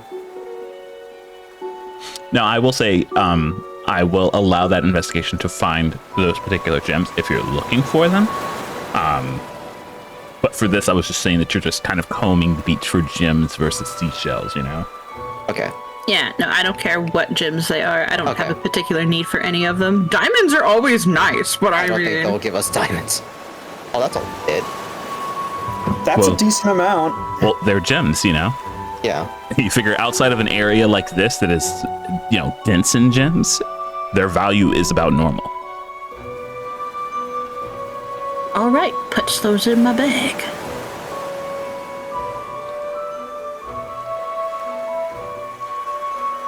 So yeah, once we get back, we'll just take a long rest and use that time to just go over shit, I guess. Yeah. While we're was gonna resting, I have things I say- want to do. Yeah. There's a couple of things Nort would want to be doing as well. There's some conversations I want to have too. Okay. Then I will get you guys moved because I had some help in making So you guys find yourself back at the Lavender Escape. Finally have a second story to it. I'm going to put you guys inside the group room just because it has the most space. Though you can say that you wanted individual rooms or however that you want. I'm fine with that. But let me get you moved. If we have a group room, I think it'll be fine, yeah. Didn't y'all insist on having separate rooms? No. You know... We didn't insist, we just said. I would also like to note there's not enough beds in this room. I will sit on the floor. You forget that Sarah doesn't have a bed. I think I was the one who wanted my own room. Yeah, and then I think I'm the one who said something, so yeah. Okay. It was just like, whatever. We were just with that in mind, I'm going to shift you guys to the hallway so you can see where people's rooms are. I was gonna say, this is fine. Yeah, we're just gonna be seeing where we're staying in. But we just rented out this room for like a day. Yeah. You are in this room. There are 2 doors here. Oh, no! What? I don't want to be here. I want to be in the big room. Somebody else can have it. Hey, what's up? Oh. It's tiny. Oh, Sarah doesn't want that either. It's so big. I'll take that room. It's like There we go. Problem solved. That's perfect. Nah, mate. Group room's just fine. Yo. Okay, you can have the one across from them then. That's a bigger room. I want to see the rooms. Yeah, can we all see them? Yeah, sure. Let's see it. Oh, that's a nice room. Okay, I have this room. Thank you. Yeah, Marina would comment that this is like basically all the room that she needs, and Sarah would know that this is pretty close to the size that her room of your was. other room, yeah. Yeah. Mine is a little bit less space because you have that like lip over here. Yeah, which is fine. And then, I'm not going to put you, because there are the rest of the other 3 of you sharing a room. Nocta's indifferent. Nort isn't going to demand their own room, so... Saris doesn't like enclosed spaces, and I don't think neither does Vinara. Okay, so I'm not going to give you this room then, because it has 4 beds, so you don't need to pay for more than what you're getting. Get out. Damn! There you guys. You guys can go in there. And then I'll bring Benari in. They can sit on this stool. I'll shift you over. Boom. We're back in a room. I got you, Okay. chat. We're zooming in. We just played room roulette. Yeah. The tavern or the inn owner just handing us a ring of keys, being like, sort it out yourselves. You guys are picky. Saris and Vinari are... Nocta isn't. What is it called? Claustrophobic? Mm-hmm. Yeah. Saris didn't know she was claustrophobic until recently. Didn't realize she was claustrophobic until she saw that room. She didn't know she was claustrophobic until she had to have a room. She lived in the fucking woods.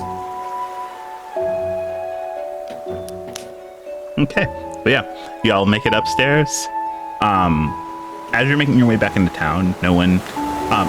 you see pretty much the same type of atmosphere that you saw before. Very jubilant, very upbeat.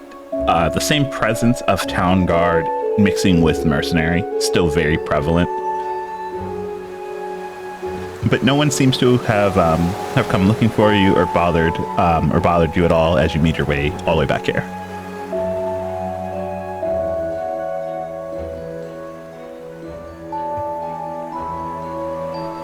A clean return. Indeed. For now. If anyone noticed, we wouldn't know. At least not yet. Well, and if anyone notices, we can always deny. I blend right in. Saris is staring straight into you, into your soul. That another one of your jokes? Yes. So glad to hear it. You should at least wear different helmets from time to time. No, Okay. this was a gift. With all the information that we are aware of, though, it may be best if we are prepared to make a swift exit. I agree. Easy enough. In the event of a swift exit, are we heading straight for the border then? The border of what? This place in the duchy? Leave the duchy? Well, go back to the duchy more so. Oh, okay. We can always just feign, that we are needed back at the guild. Duty called.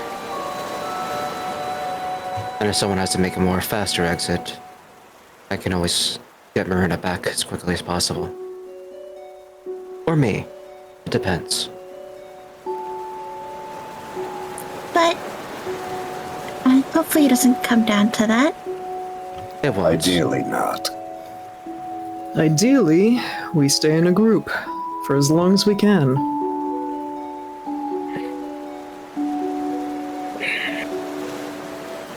If anyone is capable of escaping easily, would it be Marina or I?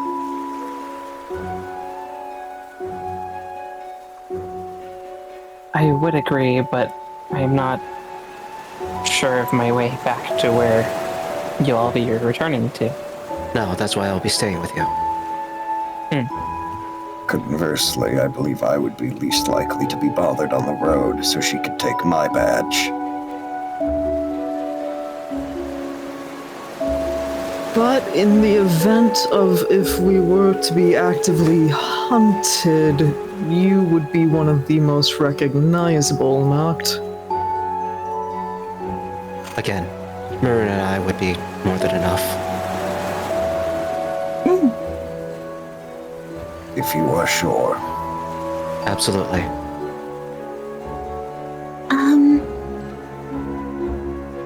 What do we make of the information we have now? Bad. It's all but confirmed that they're summoning aberrations to use as protection from whatever's outside the barrier, at the cost of the lives of the townsfolk. Whatever's out there is eating people. It is not a sustainable... In exchange for lives, it's giving them money. It's not sustainable. No. Money is worthless to any creature that preys on the living. So, they're holding more cards than we are. It just takes one small misstep or a change in their mood, and they can just as easily take everything they need. Alright.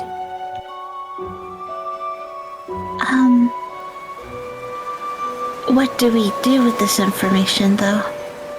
Because I have a feeling if we go to the Marquis and confront him, he's either going to deny our claims or accuse us of, Treason, I'd imagine. Well, first we need to get the aid on our side. From our last engagement, he was still very much on the Marquis' side and still very much indoctrinated by him. The statue has me concerned. Do we have a way of checking if we're being scryed upon? Anybody able to see invisible creatures? Actually... I think you used the invisibility Yes. before. Yeah. Sure, I will cast the invisibility right now.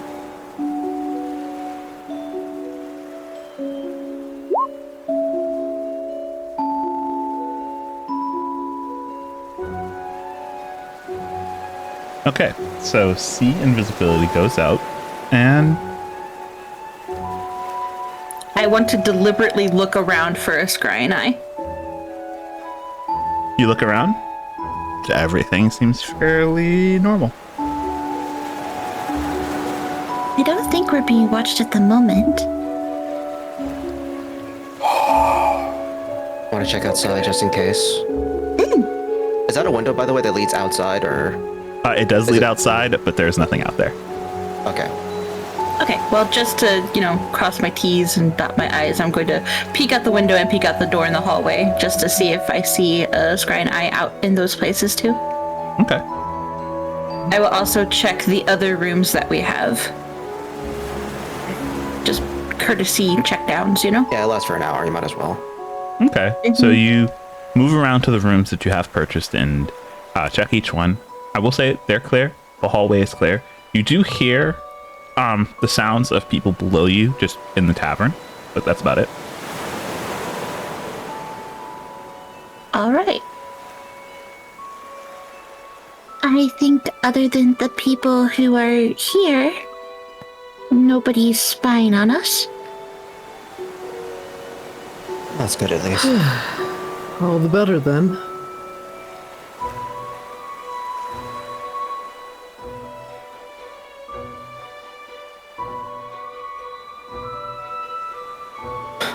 So, I guess the only thing we can do is just tell it to the aide.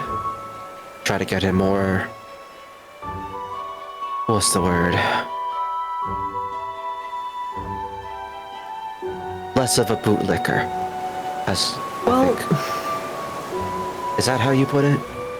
Yes. Okay. Yes, but I feel like we might be wasting our time trying to change his mind right now. He asked for Hey. proof. I don't think it's a matter of changing his mind. I think it's a matter of informing him of what we found, and then seeing what he's willing to do about it. Because from what I could tell, he is loyal to the people he works to because that is his lord, but I wouldn't necessarily say he was a bootlicker. He was trying to be honorable.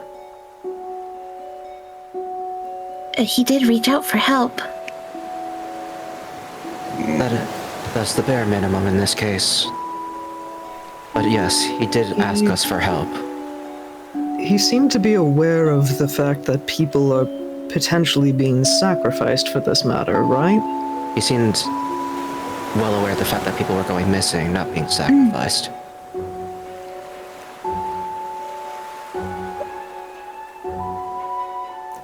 Okay, so we fill in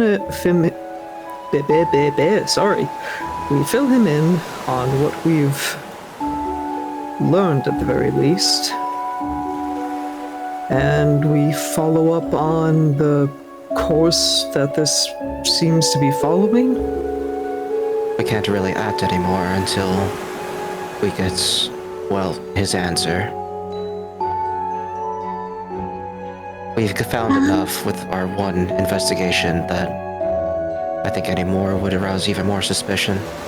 Well, I would say,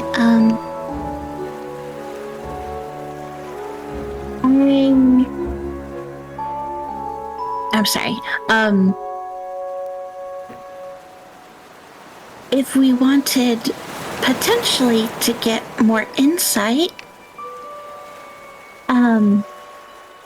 if we have an eye, I could, mind link to it and try to get some information out of it if it is intelligent.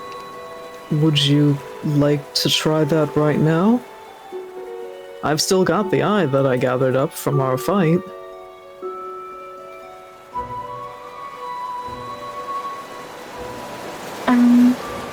Are there any particular, questions you all would have for it?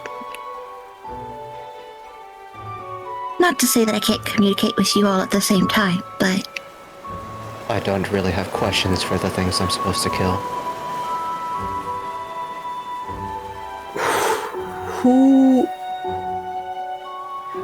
Who put it in such a state, perhaps?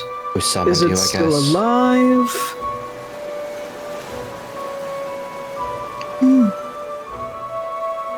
Where is your body? It's an aberration. It might not have a body. That might be it. It was trying to go somewhere, if I remember correctly. So it was probably trying to return to a main Like the others, it something. was trying to go into the ocean. So mayhaps where it was wanting to go?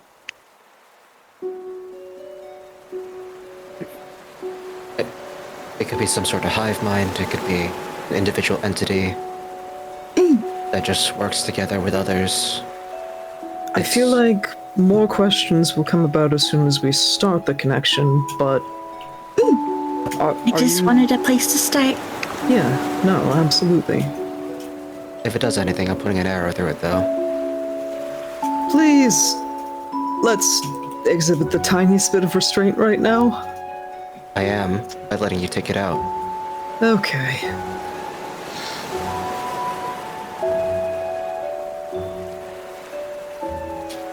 And I think with this, Nort will pull the contained eye out of the bag of holding. Okay.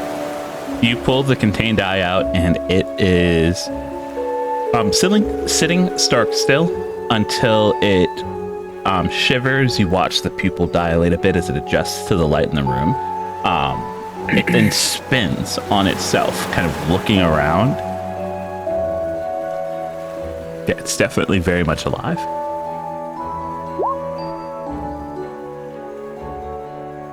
Alright, I would like to link minds with it, if I can.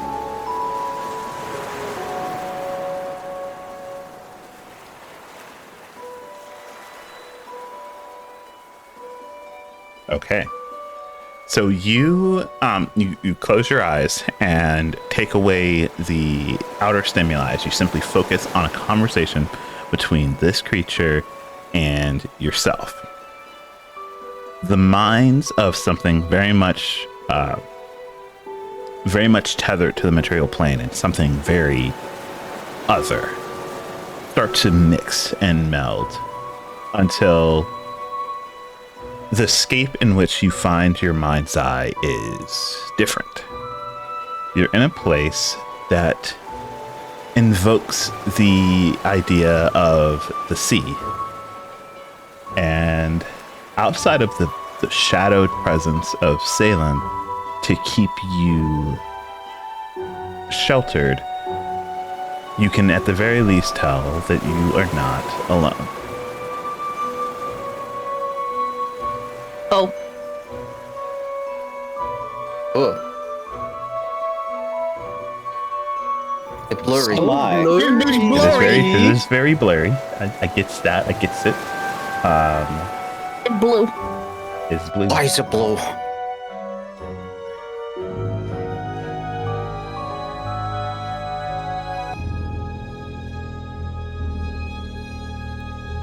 we go. Hello, ominous foreboding music. It's been a while.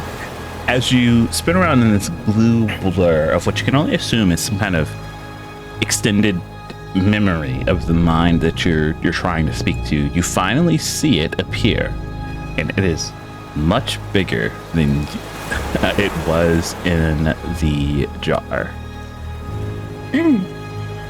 Ah.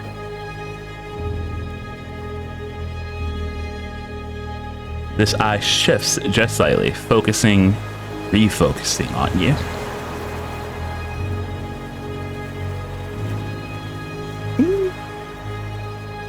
Does it seem to just be watching? It's not doing anything.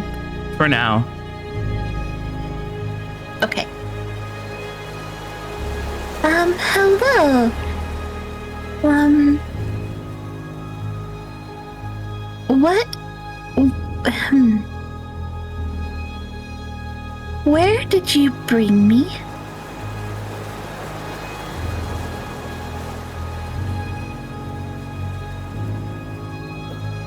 Spawn point.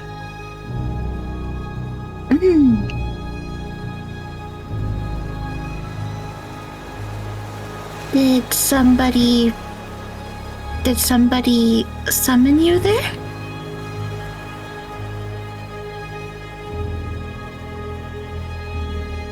Master.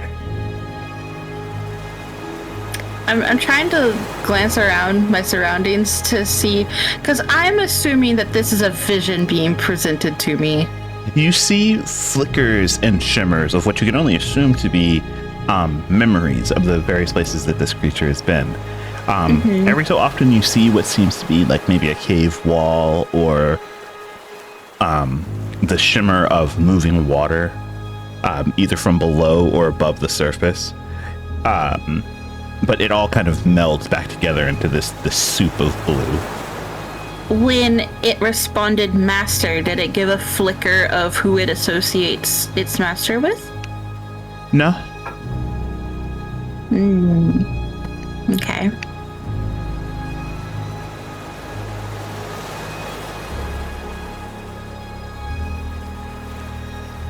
Guys, I suddenly forgot everything I was going to ask this thing. You asked who summoned, we were gonna ask who summoned you, where did you come from?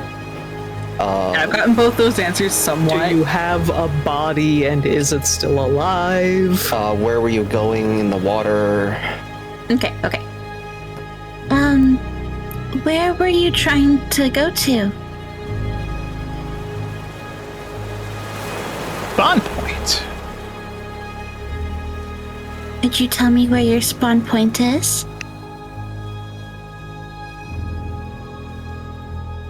So,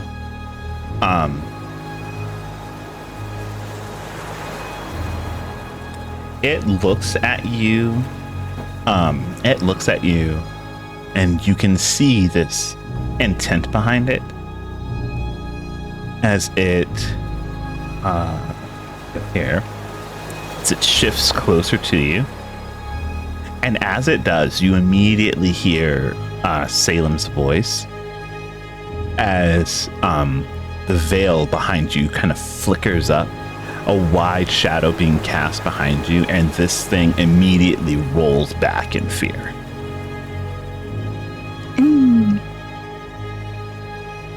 Salem? Is there a reason you're frightening it? Well, I'm not eager to share your mind space with things, and this thing seems to be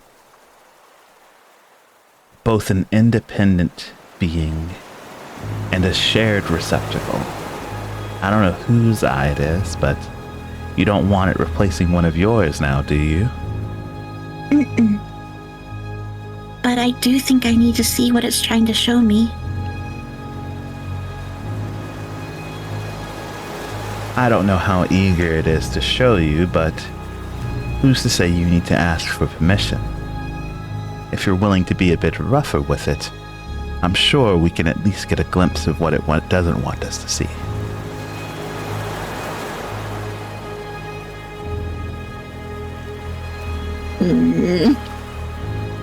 Or you can keep talking to it. I don't think we need to jump to violence just yet. Then by all means, use your words.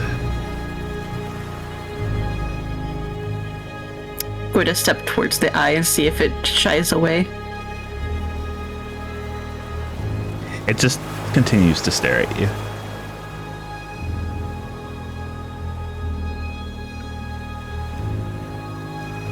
Again, could you tell me where your spawn point is?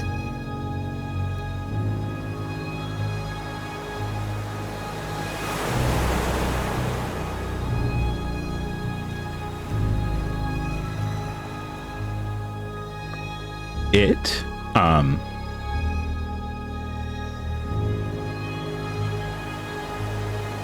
slowly shifts towards you. And it shifts towards you.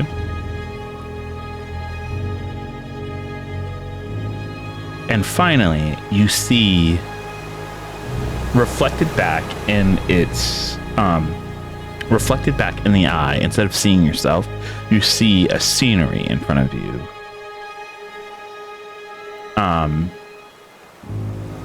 And I will show that to you. I'm gonna remove it for a second. I'm going to move My you for eye! a second. My brand. Look, What do you see with your special eyes? Give me 1 second. Okay.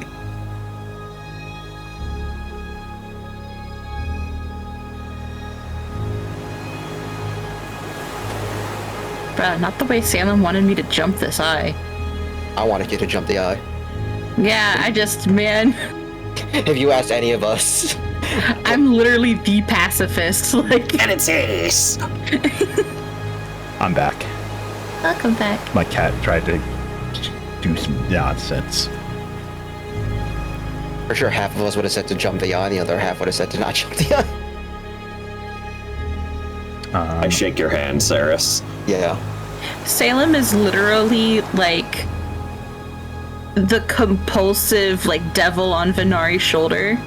I like Salem. I do too. Oh, He's a good boy. darkness. Darkness, dimension way.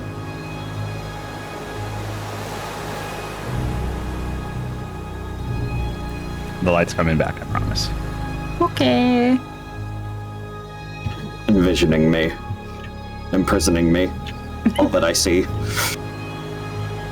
It's like one of those TikToks where it's just like, oh, scroll to see the most beautiful person in the world, and it's just a black screen. Yeah. Yaw. Rather than the eye come back, you feel a slight squirming in your head. Not necessarily feeling like it's a part of you, but you feel as if rather than having it speak, it shows you the best description of what it can describe as its spawn point. Okay, I am trying to memorize this landscape to the best of my abilities and see if I see any like landmarks that could tell me where it is. It's just Venari's eyes forever. Everyone can look. I'm sure they're going to describe it back to you. Okay, I'm looking at the stream. Yes, Venari would definitely share everything, so. Okay. But Feel they're free. showing it to you as they see it, so feel free to explore it yourself. Oh, okay, cool. So yeah, as I'm walking around, I'm definitely looking for landmarks, something that I could just get an idea of where I am. If you Okay. can speak to us, I think Sarah would say to look for ships passing above. Looks up.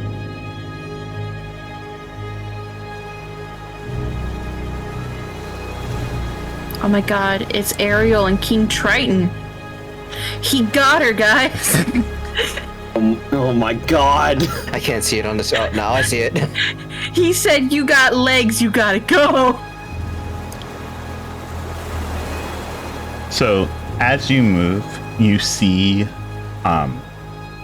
you're not sure if this is like a seacoast cavern or maybe a cavern that you needed to get underwater to get to, but it reeks of fish and sea air.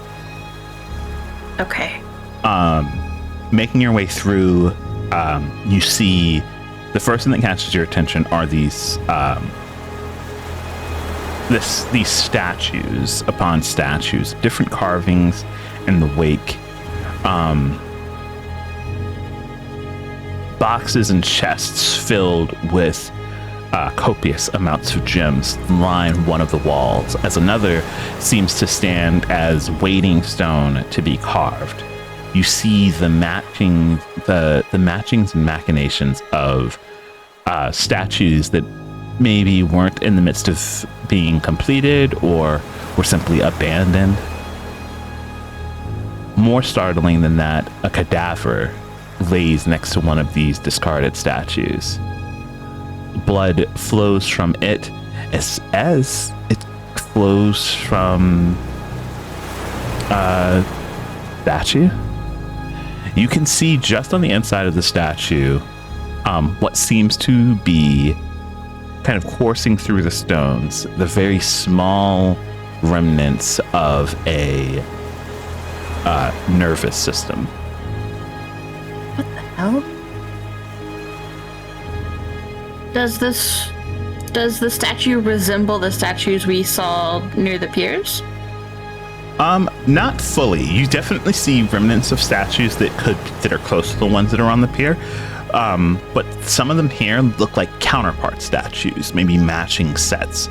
But you can only assume, based on the material, all of the statues that you've seen so far, the 2 of them, were made either here or in a place similar to here. Okay.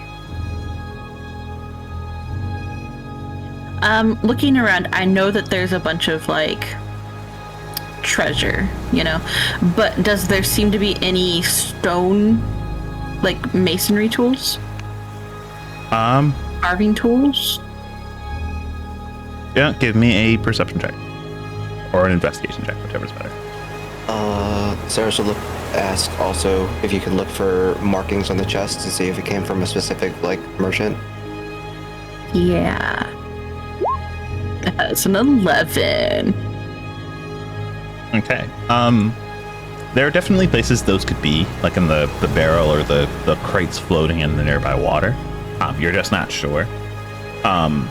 When you look over to the crates, or to the crates, when you look over to the chests that are holding the gems, they're all unmarked.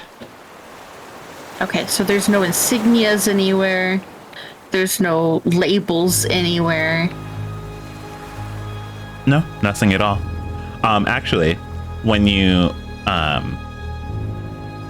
were looking through the chests, you didn't see anything that was labeled.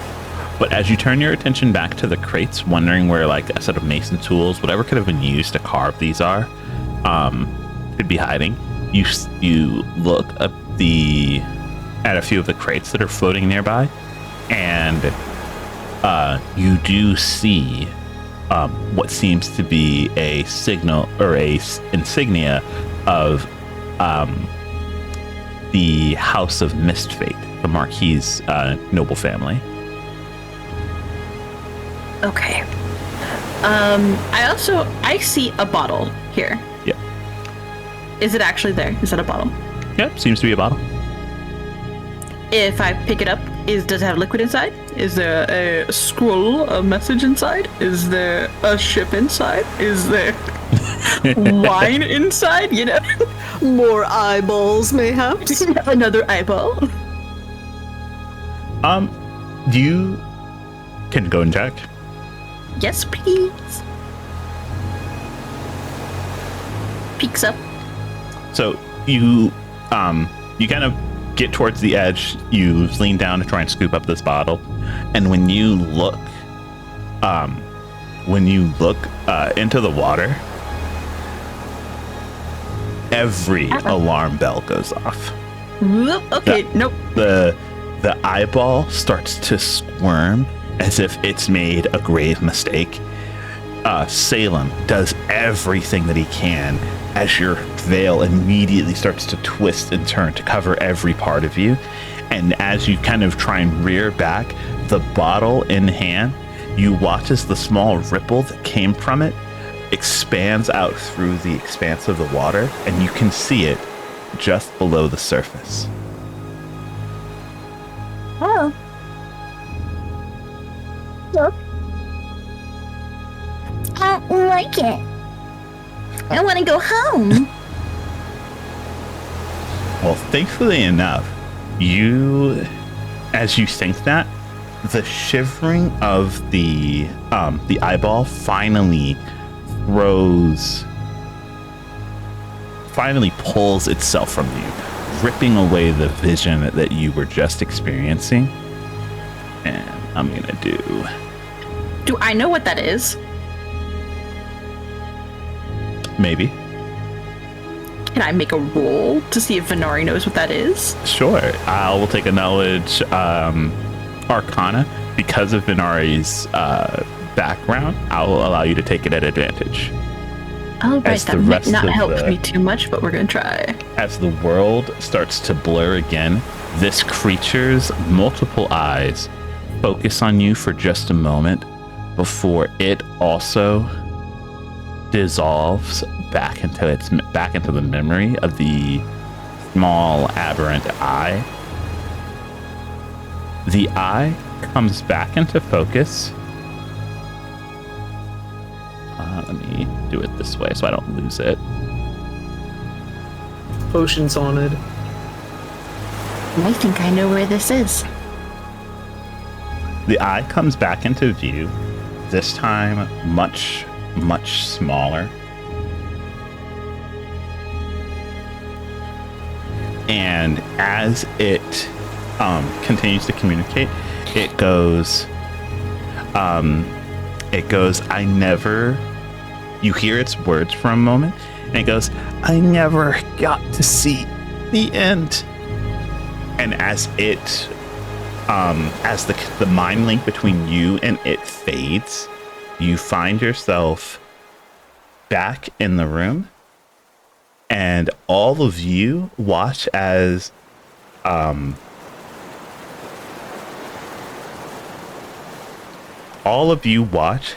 Venari tries to describe all of these settings and sceneries.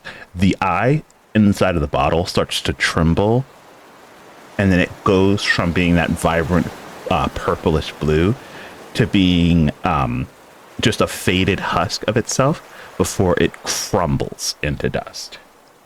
I rolled a 22 on that Arcana.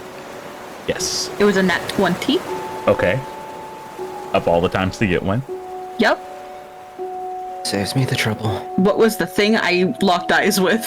You locked eyes with, though it looked fairly different from every description you've ever heard of this thing, of this entity. But you locked eyes with, going off of its size, an extremely ancient aboleth. Mm-hmm. Don't like that? No, sir. I put two and two together when the things that came out of the ocean looked the way that they did. Yep. That's aboleth shit. So Venari explained everything that she saw, and then when she gets to that part,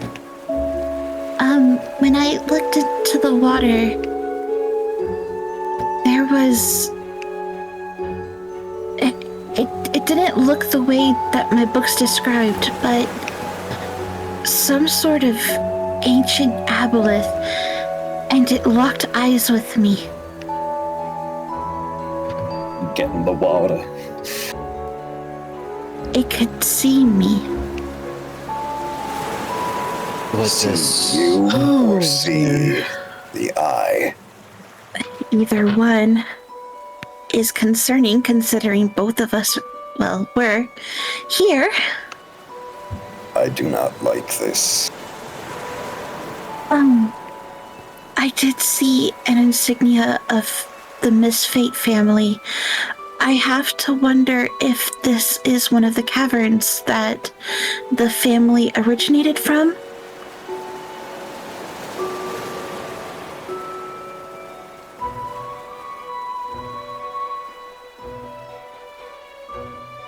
I'm almost certain that's right. That would make sense.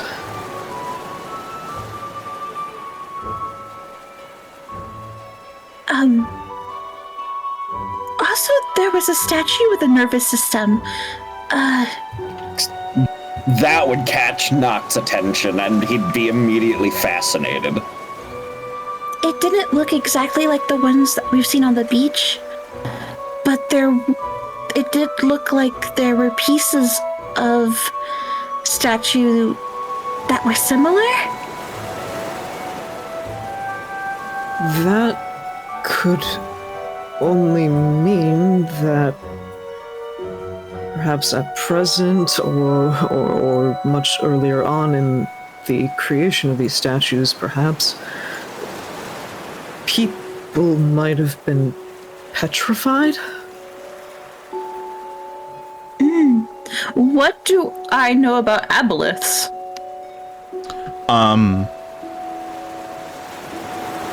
So you know... I'm sorry. No, go ahead. Do they have the ability to petrify people? No. Okay. Usually not.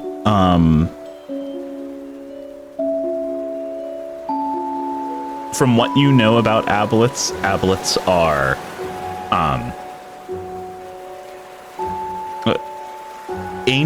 usually ancient and very dangerous creatures. I'm speaking specifically from the settings lore. Aboleths are entities that when essentially an incredibly either magically potent mind or an incredibly intelligent mind is torn apart by eldritch entities, it can sometimes put itself back together as an aboleth.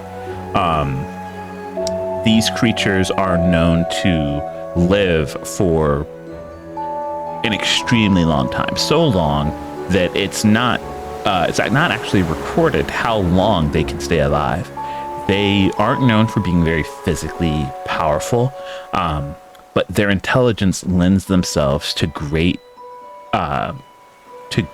schemes that can be decades, if not centuries, in the making. All they have is time. So, and then to this effect, once they dedicate themselves to a goal, or in the service of someone with a goal, they will work tediously to the benefit of that goal until it is succeeded.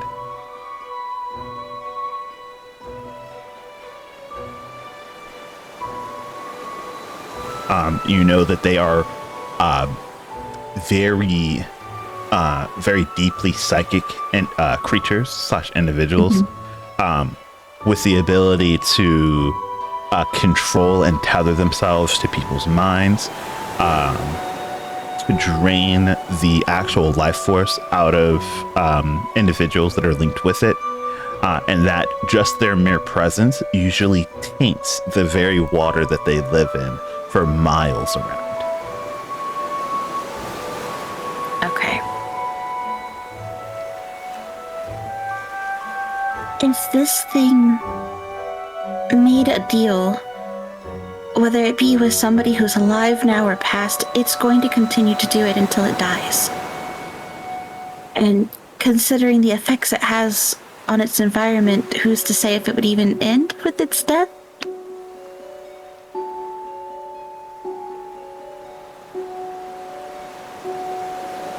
But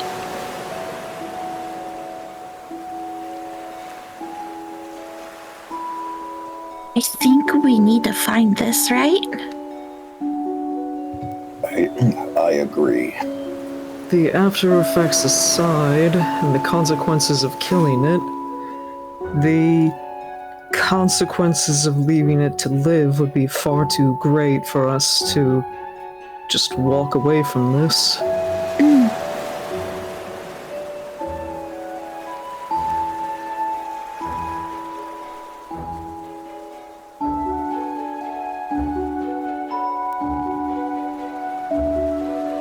Looks at Saris and Maruna.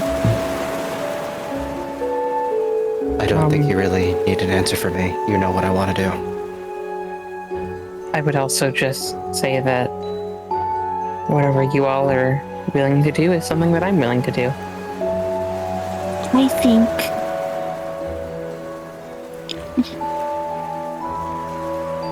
even if it's just for the betterment of the duchy as a whole, we should take care of it. If we don't, there's no saying that this wouldn't end up making a deal with somebody in the duchy proper, and then the problem will continue to spread.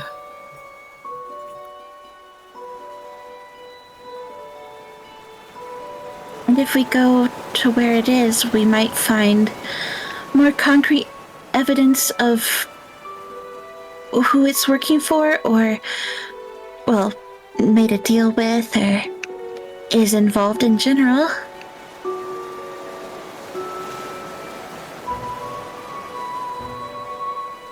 I think I may have an idea, as a theory, at least, as to possibly who and why. Well, it paints itself fairly well, doesn't it? But I don't think confronting the Marquis is going to do us any good. I would agree. Not until we've disarmed his biggest playing card at the very least. For all we know, it's not even him.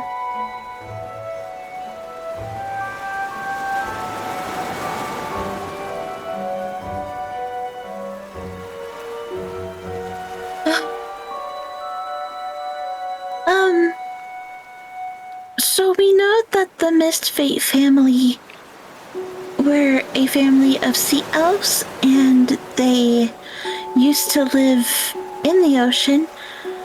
Does anybody know any tales or stories to give an idea around where? Could we make some sort of a check? It'd be history checks. I'm not great at history, but I can try. Let's all give it a go. Sure.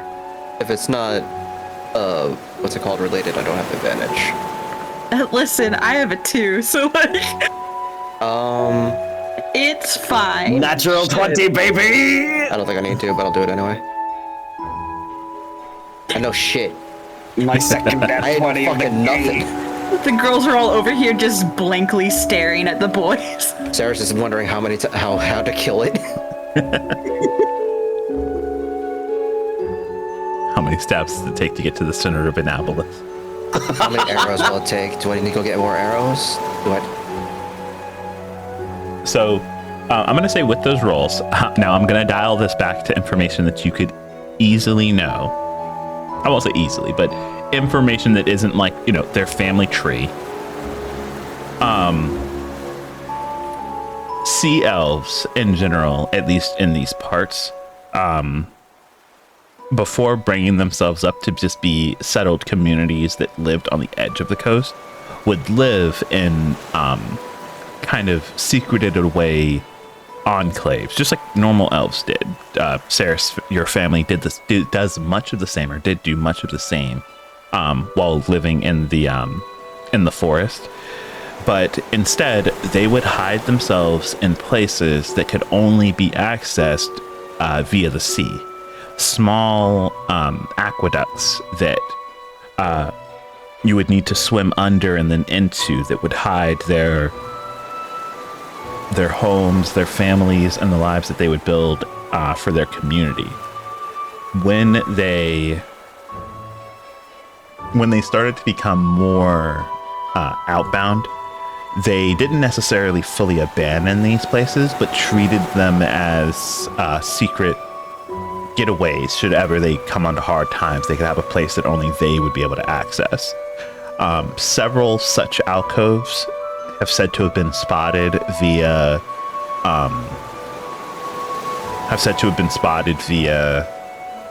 boat, looking in at some of the deep coastal cliff sides in the area. Some have said that they could see into the cliffs and see small cave-like entrances that would be completely submerged during some parts of the month with the tide, and completely exposed, showing kind of like deep winding tunnels into the cliffs.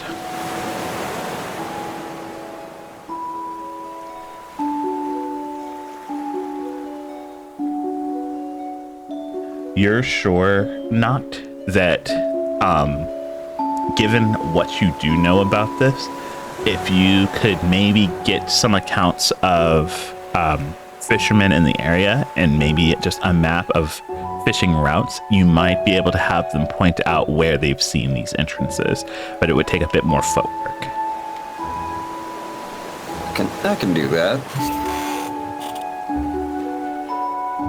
And I will inform the party of that such information.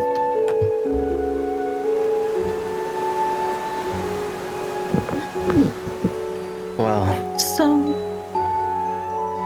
you can go. You can go. if this is underwater, we may need to find a scroll.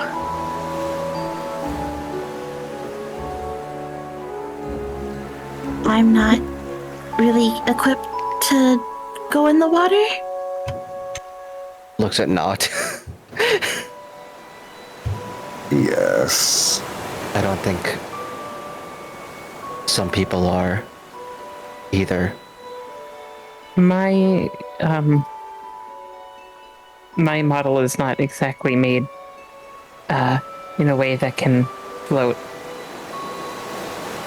I could feasibly survive underwater, but I would be unable to cast most of my spells.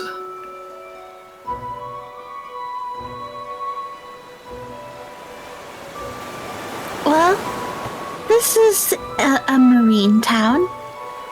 Surely they have scrolls of water breathing somewhere.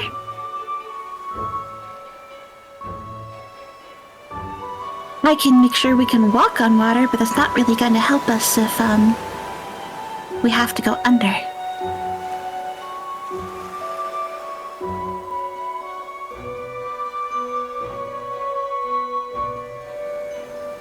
So, scroll of water breathing, probably some rope to ensure that we maintain a connection and don't just get swept off by whatever threats may be in the water. Can we think of anything else we would need?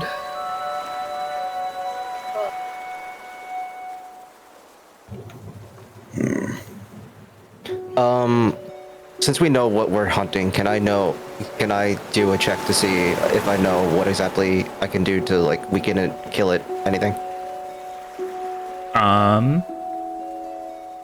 Yes, I will take a knowledge, Survival? I'll take a survival. I will also take a nature. I will also take a arcana. I'm proficient with survival, and since it's an aberration, right? It's an aberration? Yes, this is an I get aberration. advantage. I gain advantage. Please no whammies. That is an 18, and that is a 26. 26. Okay.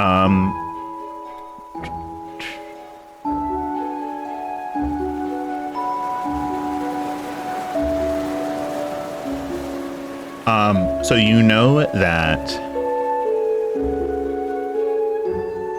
at the very least, unfortunately, it's probably an impossibility to face this thing anywhere but in its own habitat. So being amply prepared for that is a must. Considering its physical limitations, it's also very unlikely that you'll face this thing alone. It will probably have a group of those things that you've faced before behind it. So being prepared to take those on as well. Not to mention its own mental capabilities as far as being able to probe and even enslave or enrapture anyone near it. With all of those things in mind, you'd maybe look for ways to immobilize it, maybe with like a strong poison or a toxin, or find your own mental resistances. But honestly, there's no real weakness to this thing. It's had millennia to prepare for anyone who'd even try and take it on.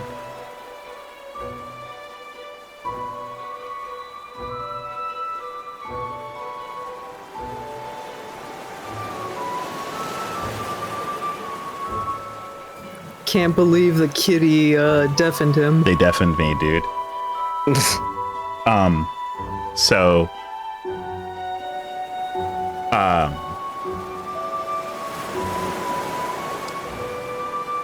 this creature has had a long time to prepare for anyone who would try and take it on. It doesn't have any exact weaknesses, despite its physical limitations. It has the mental faculties to prepare, enrapture, and even enslave those around it. So you should probably prepare to have many of those creatures that you've faced before at its beck and call to defend it. And unfortunately, there's not a real chance of facing it outside of its own natural habitat. So being prepared with water breathing and being prepared to fight it in its own space is almost a guarantee at this point.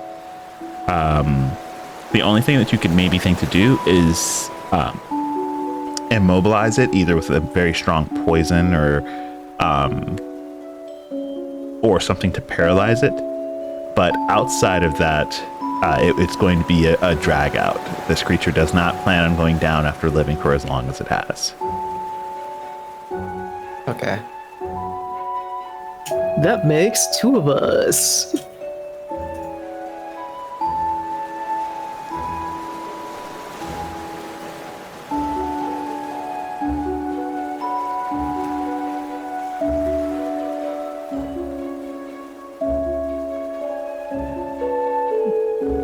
Okay, well, at least we have a plan to an extent, kind of.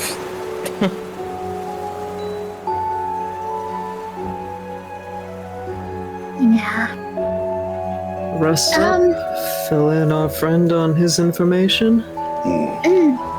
Go from there.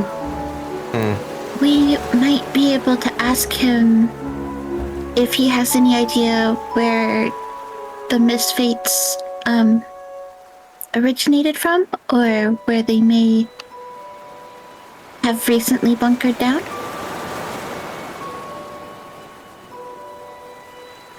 Seems as good as a place to start as any.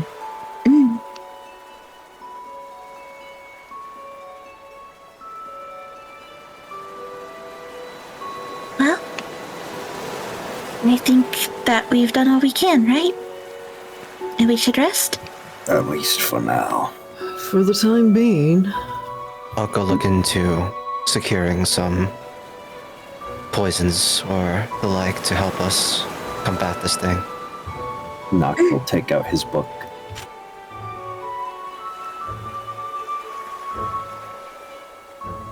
Okay.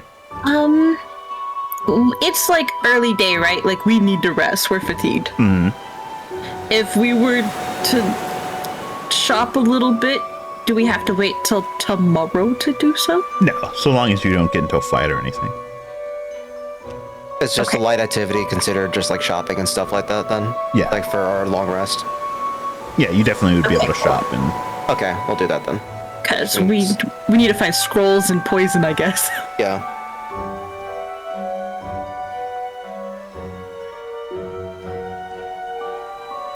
Okay.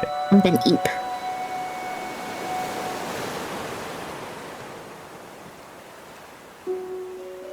I will say, I'm sorry. No, go ahead. Nort, you were the only one who could cast this spell. The water breathing. I cannot. Oh, really? It is not a cleric spell. Well, I think even with a scroll, anybody can cast the spells. Yes. It's just a matter of, You could put it in your spell book. if it is a wizard spell, I could, yes. It is Yeah, a that wizard is- spell. Yeah, that's what I was trying to say. I think that would be the play, because then it's not a one-time use. We can use it forever. Yeah, it's also not, we don't have to buy how many scrolls? 1, 2, 3, 4, 5. One for Oh, each of us. Well, it can it affect up casts to up to 10 10 people. creatures. Oh, Yeah. okay. So, But, yeah. you know, for long-term use, Yeah, it'll just take an extra day, which is fine. yeah, in that case, Nort would be willing to invest some of his money into getting the scroll. You have to get the materials to even put it into your spellbook, so I think you should I save still that. have some materials left over from when I was working on putting scrolls in my book before. And Runa would offer to cover whatever costs you need. If it means that she no longer has to live in constant fear of the water. Baby does not like to get wet. Yeah, she can't swim. Well, look at it this way. You won't have to swim. You can just walk really awkwardly underwater. That's why she's so excited to give Nort anything that he needs to get this spell. Let's do... Do you want to get water breathing and water walking, or just water breathing? Oh, I have water walking. Oh, okay, never mind then. I Let's take would that. need water Yeah. breathing is the one thing. Okay. Let's see. Scroll. What level is water breathing? Third. Like a third level? Third? Yeah. Alrighty. So, thankfully enough, in a port town like this, something like a water breathing spell isn't out of the question for someone who's preparing for the worst. You can find one of these scrolls, and it sells for 300 gold pieces. Nort will put in half the money for that if you guys want to sort out the other half. I will pay off the rest of it. 150. I'm gonna be looking for. There's an actual spell for that, an actual poison for this. It's called Crawler Mucus, but if there's just like another one that's not Crawler Mucus, I just need something that can paralyze a creature or stun a creature for like a turn. Mucus. What? Yeah. Yeah. It Sounds doesn't like something alright. the Dutchie would have, though. Not gonna lie. I'm pretty sure there are plenty of creepy crawlies. Wow, it's actually on my list. That's insane. It actually is? It's actually on my list. It's a carrion crawler mucus. Yeah. It is real. I would think they would frequent this kind of area because it's like the rotting fish and everything like that. They would probably go after that.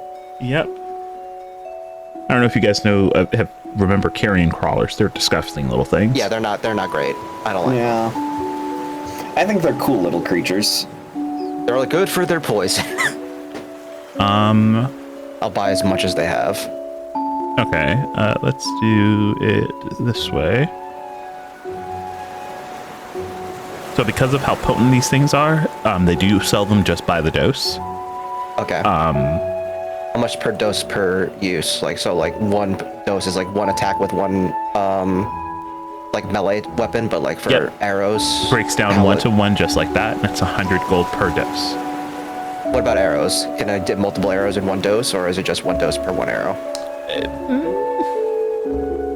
It's a good question. I'm gonna say that because they're arrow tips, you're gonna get double the mileage out of them. So 2? Yep. Okay, that's worth it then. So 100 per? Yep, 100 per. So how much platinum? 10. I have 85 platinum, so I can get. And how many do they have actually? They've got. We're just gonna roll and figure that out. Yeah. Because if so, I'm just gonna sell them out. That way I can give one or a couple to everyone. There you go. They've got 6 doses. 6 doses, so that's 600 gold. Yep, you'd be looking at 600 gold. So that's 60 platinum. Yep, 60 platinum. Does everyone want it, or just for me? I and one don't other? think I would use it. I would take I wouldn't be able to benefit from it. So me, Noct, and Runa. Yeah, just Two us each two have then? weapons is probably the play. Okay, so 2 for each of us then. Sounds good to me. Yep. Okay, I'll buy it. Okay. Remember to go ahead and mark that off of your sheet. It is on the item chart, but I'll post the description of it so that you have it if you don't already have it. I will look for it. There we go. I will drop it into your items list here. Okay. Saris, would you like 600 gold worth of the gems that we picked up? Oh, that's true. We do have that. So can Yeah. I? Okay. Can I just do that then? Absolutely. I'll just put my 60 platinum. Yeah. Oh, I'll just put 6. The person smiles at you mark brightly that. as you hand them gems. Hell Oh, I yeah. don't like that. Sarah makes a face. I'll subtract it from the gems we have.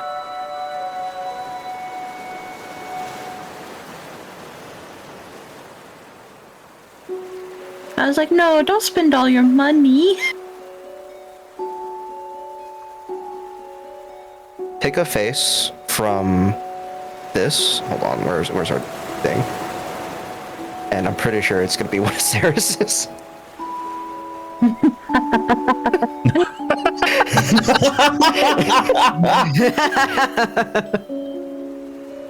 Just pick one of those. It's just one of those. I'm assuming the top left. Top left.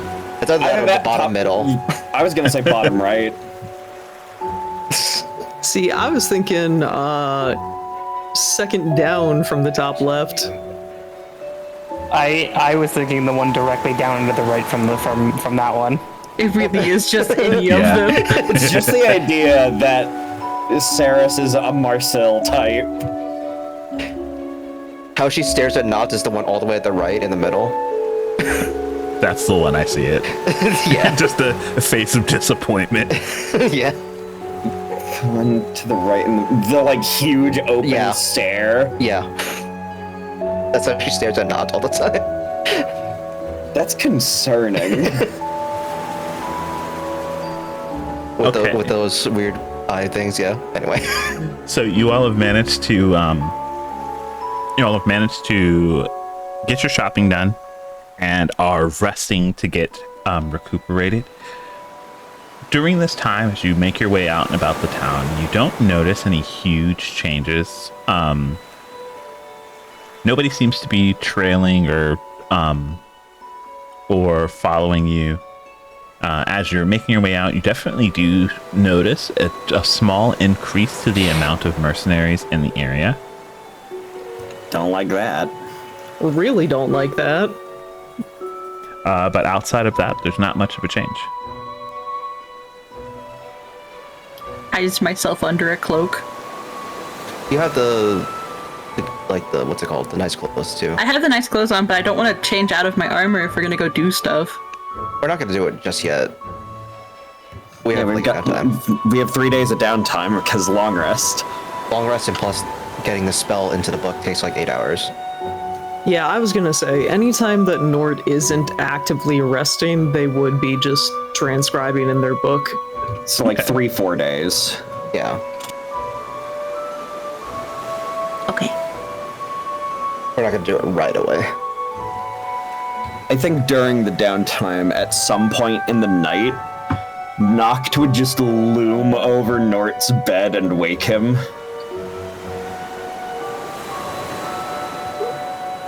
We must talk. What time is it? I'm gonna shoot myself away. It does not matter. Okay. Let's Get go. out of here. Oh, good. Are we speaking in private? Good. Otherwise, I was gonna take him out to an alleyway. And kill him. Jesus fucking Christ, my guy. I think Saris would probably be, procuring stuff and like doing some more. We also have to ask the sailors and stuff, so I think Saris will go do that. Just anything to not be in a building. Yeah, anything to not be in a building. She'll like trade labor for like information. Okay. And I assume Maroon is either out and about or in her room. Yeah, I'll be elsewhere. Come on this way. Except it would be really funny just have Marina T-posing in the background of this. Just a lifeless doll in the back because they're resting. Yep. Nort would sit up though and make a conscious effort to adjust their hat as they kind of sit on the bed facing you. Are you mocking me? I'm going to need you to be a lot more specific than that, my friend. He is going to hold out the book, open to the final couple chapters. Oh. You are mocking me. Do us both a favor and still elaborate. Are you not a fan of it, or what's the issue? If you are implying that this will help, there is no way on any earth and world that this would be helpful to someone like me. Okay.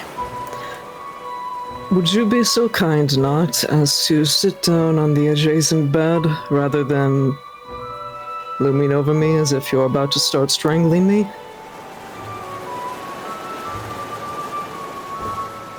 I'm more than happy to explain, but I want His shoulders will shake a bit and he is actually silently crying, but he does actually sit down on the corner of the bed. Thank you. I'm more than willing to explain myself, but I wanted us to be on equal terms here.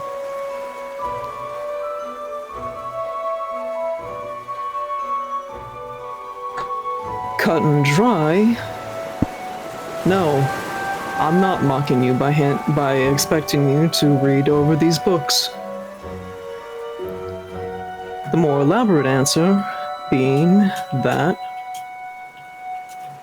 in order to free yourself of the affliction that you have so dearly claimed as a curse, the first step is to learn to have a little bit of fun with things? This is not fun. Well, maybe when you take everything like a life or death situation, but if you simply choose to try and enjoy what you're reading, then the absurdities of unrealistic situations make the absurdity of your own life perhaps feel a bit more grounded.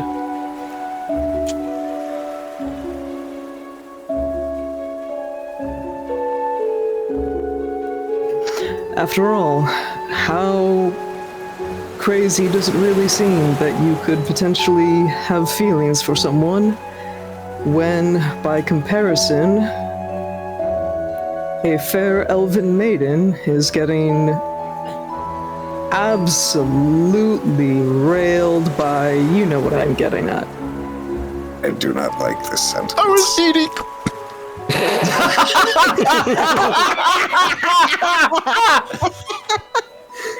I can't breathe. Help me. Holy shit!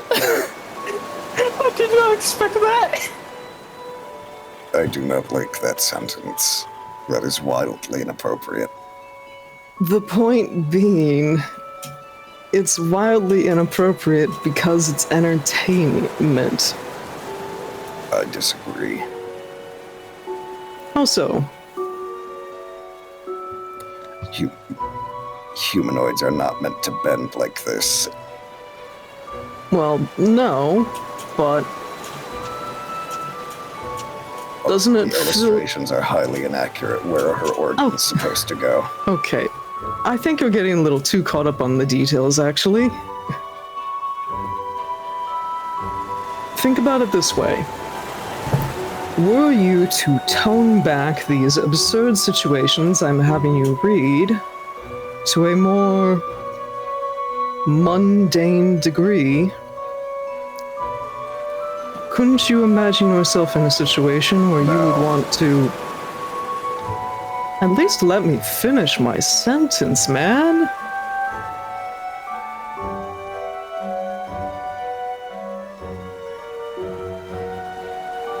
Is there really no part of you that would want something more? What I want is irrelevant. I would disagree.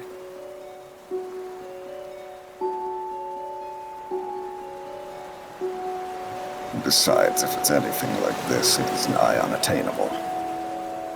It doesn't have to be a one-for-one like this, but take earlier in the book. The first date that those characters went on. Isn't this something that you've possibly imagined yourself wanting to do with Venari?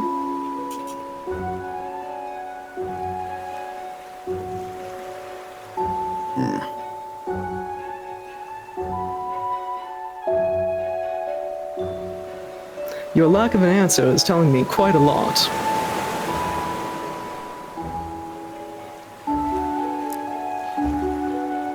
It is taking all of my willpower to not throw you out of the window. And you would be more than welcome to try. It will not work, but my point still stands. Threatening my life is not going to change the subject.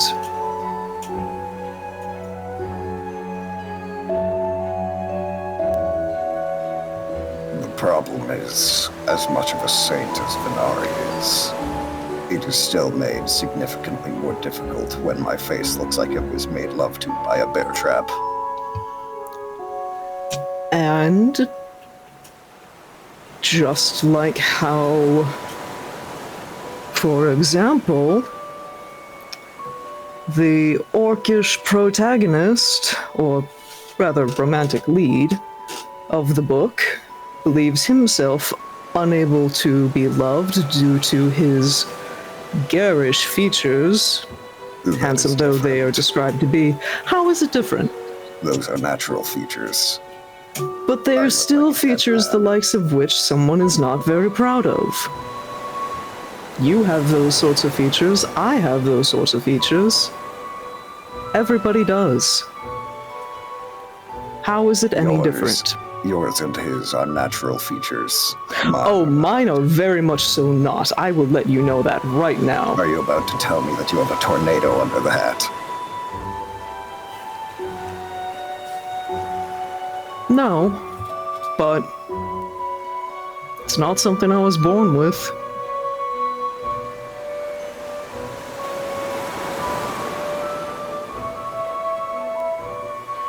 Is there nothing under the hat? You just have half of a face. Noct, let me put it this way. I have yet to be able to explain to anybody, in a proper context, the fact that I am very slowly losing my vision. That is a normal thing. It is very much so not. Not in the way that it's happening to me. Many people go blind. Not like this.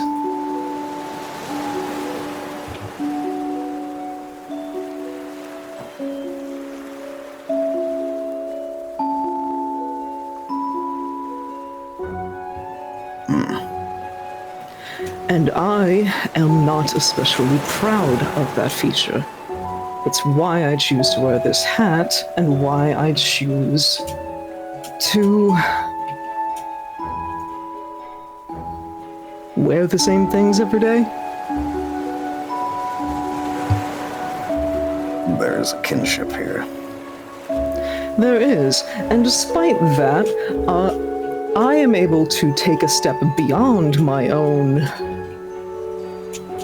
less fond features and admit that there is a person on this current plane, in this current time, who tugs at my heart.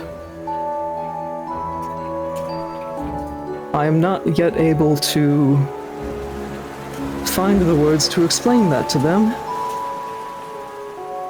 but when the time comes and I am expected to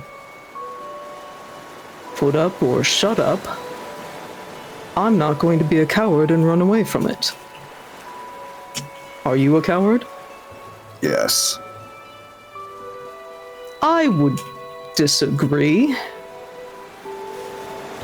History would not. Well, you're not the same person that you were in your history, are you? That is debatable.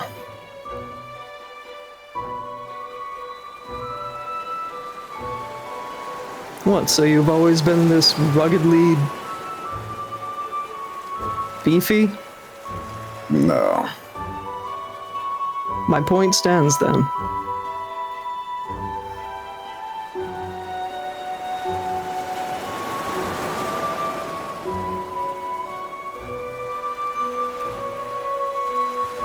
I am afraid.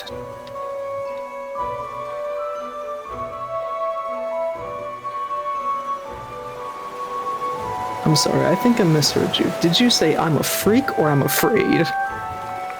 The latter, but the former is also accurate. No. Okay. To be fair, I am a 6'6" necromancer that constantly smells horrible. And despite that, none of us have had reason to complain.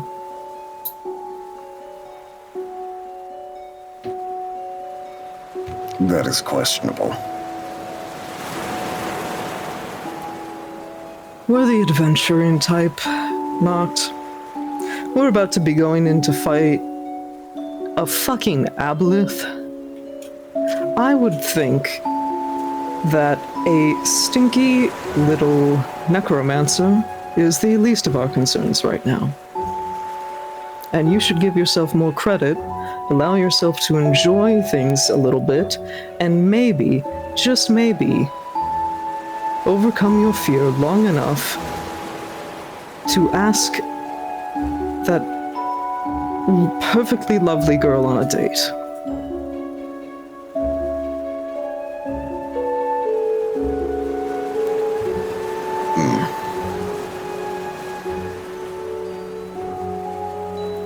And And that doesn't have to be now. That doesn't have to be during this mission. But I swear by the gods that remain, if you don't, then we're going to have more problems than the smut that I'm expecting you to read. Correct, because she expects to read it as well. Then I'm sure you'll be able to see firsthand what someone able to enjoy literature looks like. I can enjoy literature just fine. This is filth.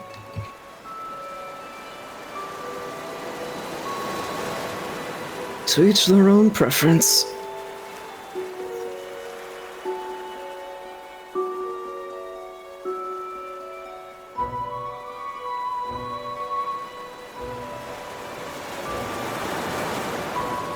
He will quietly exhale, take a bit of his cloak and pull it under the helmet, seemingly wipe his cheeks.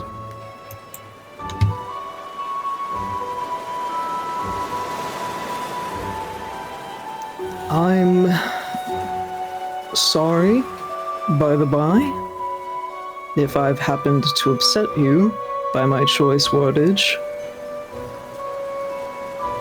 But I do think these are things that you need to be hearing right now.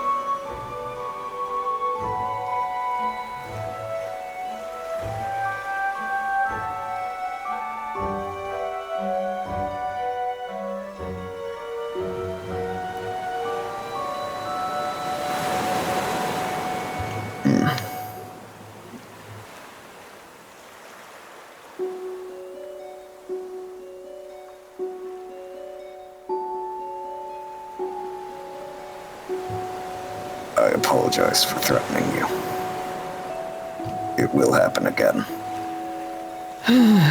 Regrettably, I am very familiar with it. Not just from you, obviously. But Wizards are nerds you can easily punch. you're welcome to try.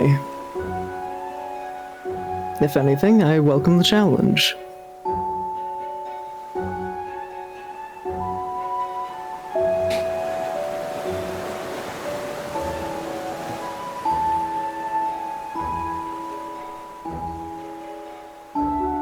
Now that being said, do you have anything else that you need of me, or can I go the fuck back to sleep? I am going to take a walk. I apologize for waking you. And he will awkwardly press you back down and shuffle out of the room.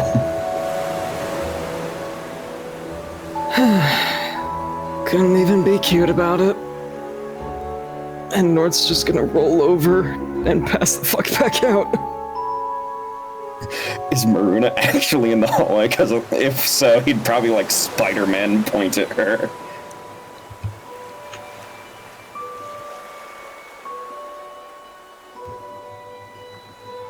Oh my gosh, you're fucking dead. Oh wait, yeah. I was thinking. Yeah, she's in the hallway, and she's kind of. When you exit, she kind of just stares at you. Good evening. You heard everything, didn't you? I have the slightest idea what you're talking about.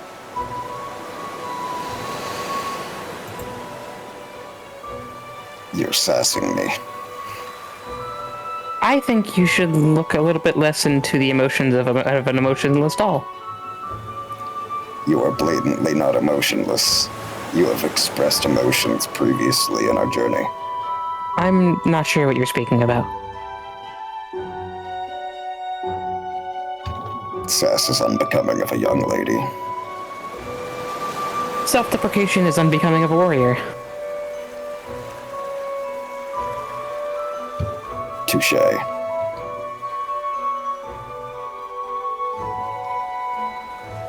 I hope you have a good night. Please do not mention this. I have the slightest idea what you're talking about. I love Maruna. I'm going to kill myself in Minecraft. And he's going to awkwardly shuffle past her, like towering the whole foot and a half over her. Yep, she'll let you go. I'm not here. I'm actually doing I other was about to things. say, what the fuck are you doing here? I'm not doing anything. Here, I'll go into the abyss. Leave me alone. Okay. Anyone else doing anything? Holy shit.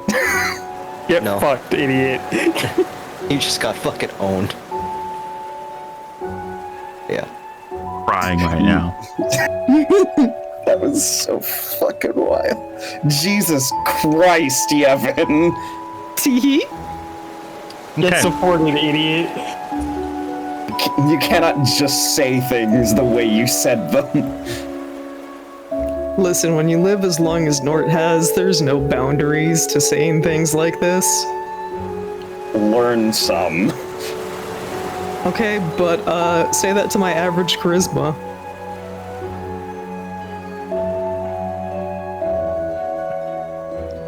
So getting this filled in here, you guys take the time to rest the 3 or so days for the full rest? Yes. Alrighty. I was trading like light labor and stuff for like information regarding the sea and like the coves and stuff like that. Okay. With that, then I'm gonna say that you're able to mark a few places on the map where you think a few of these entrances, or not entrances, but a few of the cliffside views are for it. If you all could at any point get your hands on a boat, you'd probably be able to see them at some point, if guided down to the water.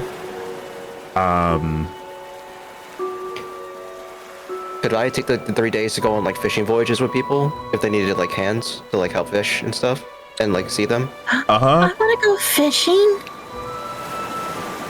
If it already Man, I love fishing. Can you roll and you're gonna be very poor at this. Can you Yeah, roll a persuasion check to just convince someone to let you onto their boat? Obviously you're helping anything, so it's not a high DC, but you're still a stranger. I'm still a stranger and I'm very intimidating. Would Venari like, do you have a +2 persuasion? I don't. I have a negative. I have a 7 in persuasion. Who can say no to that phase? I'll help her. I'm I'll so speak. cute. All right, go ahead and roll a persuasion for me. Please, sir, no one's gonna want to marry me. I can't cook. I at least need to know how to fish. Oh You're my right. No one fucking will God. marry her. Did you say it's a normal roll or I'm giving you advantage. okay. Yeah, you'll have advantage. A natural 20? Oh my god. Holy shit. Oh, I'll never be a bride if I don't learn something. She won't. She's useless. Absolutely Jesus useless. Christ. Jesus Christ, sir. The fisherman just is blank-faced. bewildered and says that he will show you how to fish and show you how to cook the fish that you find. Thank you so much, sir. Now I won't have to grow up to be a spinster. Oh my god. Jesus She won't have to end up like me. So, while out on the boat, I'm assuming that you kind of guide them to where you'd like to do your fishing, which is again just upon normal fishing routes and the like. And while out and about, you for sure can see.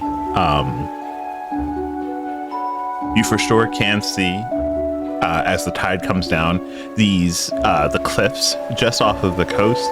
You see these massive, not necessarily cave entrances, but you see these holes that appear deeper into the cliffside, and multiple tunnels out and about of them. You don't really see any movement or anything that looks suspicious inside of them, but they're definitely there. Could I do my tracking thing to see if there's any like signs? Aberrations. Yeah, signs of aberration activity. Say like claw marks at the edge of the cliffs, or just like changes in the water quality. Like there's certain areas where there's like dead fish or like just things that have been scared off. You know what I mean? Just like Don't you have like the ranger sense where you can just sense if things are in the area? oh, I can do that. I have to expend a spell slot, I think. Hold on, let me check. I think you get a certain number of like uses a day. I used a different thing from the thing from Ranger, I think. Oh, primeval awareness. Yeah. No, I changed it so I have extra spells. Oh. Yeah, so I speak with animals once per long rest. Okay. Talk to the fish. Yeah. Let me. Would you just want me to do another survival check at advantage because it's tracking? Sure. Okay. The first one rolled off a 16. That second one is another 26.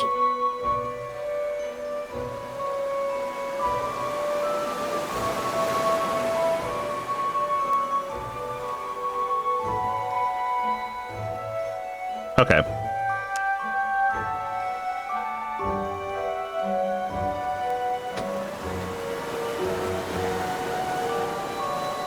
So you are in the midst of traveling just along their sea route, fishing in a place for a few hours, and then making your way away until you get like to a spot where there are a bunch of catches.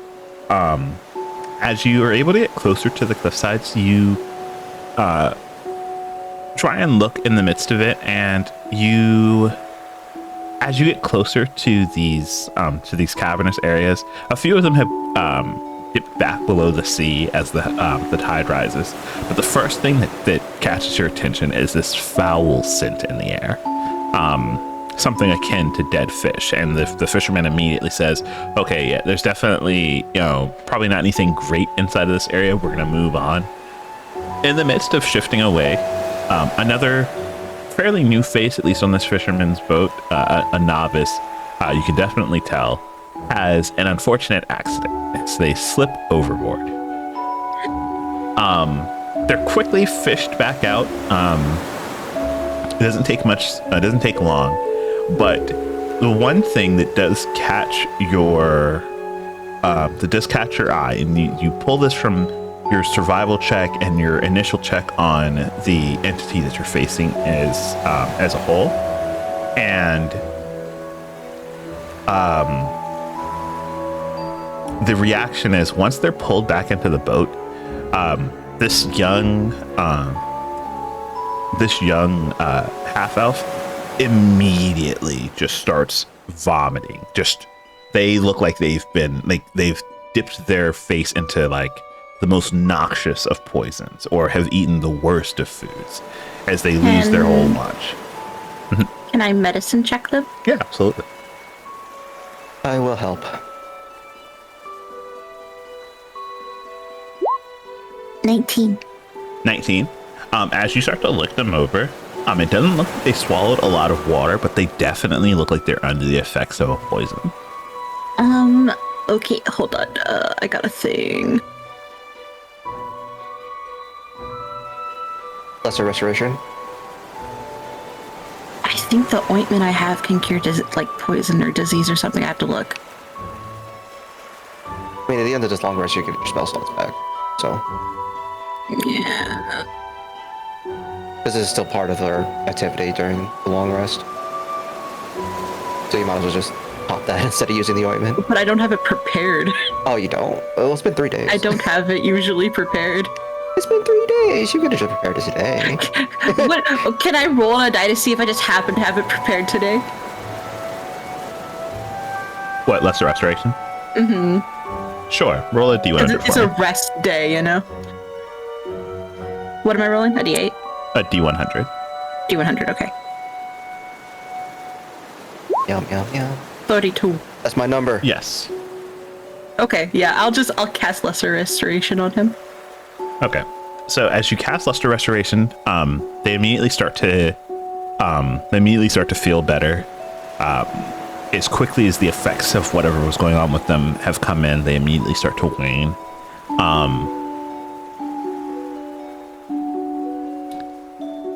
Saris, in the midst of this commotion on the boat, you see something out in the midst of the water, just in the mouth of one of these cave openings, or these cavern openings, I should say.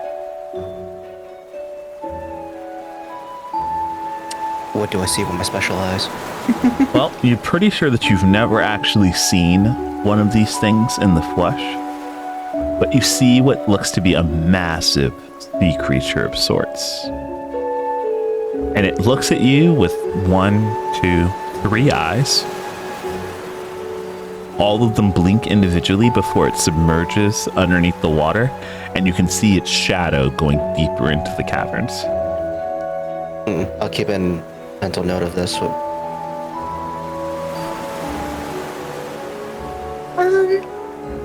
I'm going to say it might not be safe to eat anything you fish up around here.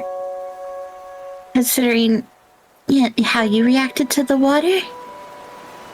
The lead fisherman goes, I was thinking the same thing, little lady, and he immediately turns his sail to catch the wind and sail you away from the cliff sides. I've got more spots that we can try and pick up some lunch today. And as he shifts away, both of you notice the caves that lie just on those cliff sides. As you pull away, you start to look up the cliff sides, so you're sure it's much further away inland. Though you definitely know of the river that leads straight there. You can actually see just the very top of the Marquis Castle.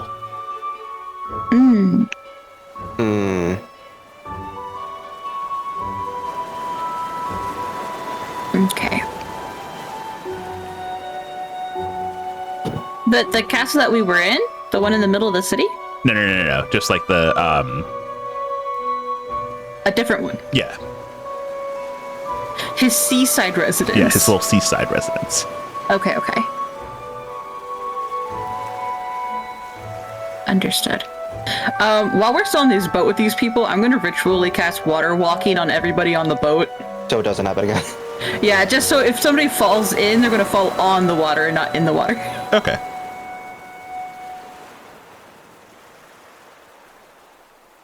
Outside of a few more, outside of fishing and some of the fishermen making jokes at the young man's expense who fell in, nothing else happens while you're out to sea. Okay. And it's just relaxing enough that it doesn't interrupt your rest. Ooh. Do we get proficiency with fisherman's tools?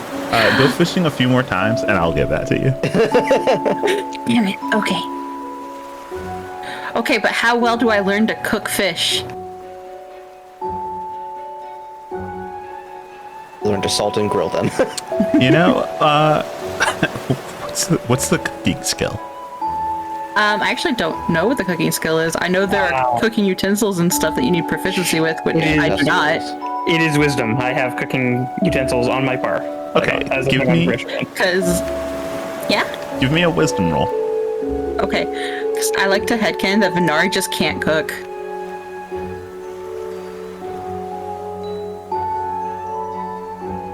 Let's go, girl. Give us nothing.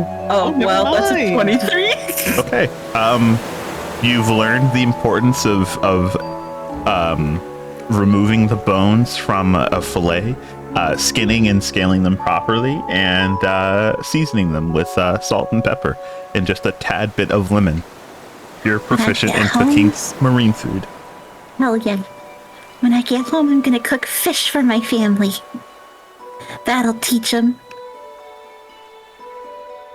That'll teach them to make fun of me. That'll teach you. You learned the basics. Yeah. I like to imagine that she was banned from using her family kitchen because she caught it on fire once. So for good reason. Yeah. She can't be perfect at everything. There's a difference between not being able to be perfect and starting a fire. She was never allowed to learn. She caught it fire one time and then suddenly she's not allowed to learn anymore.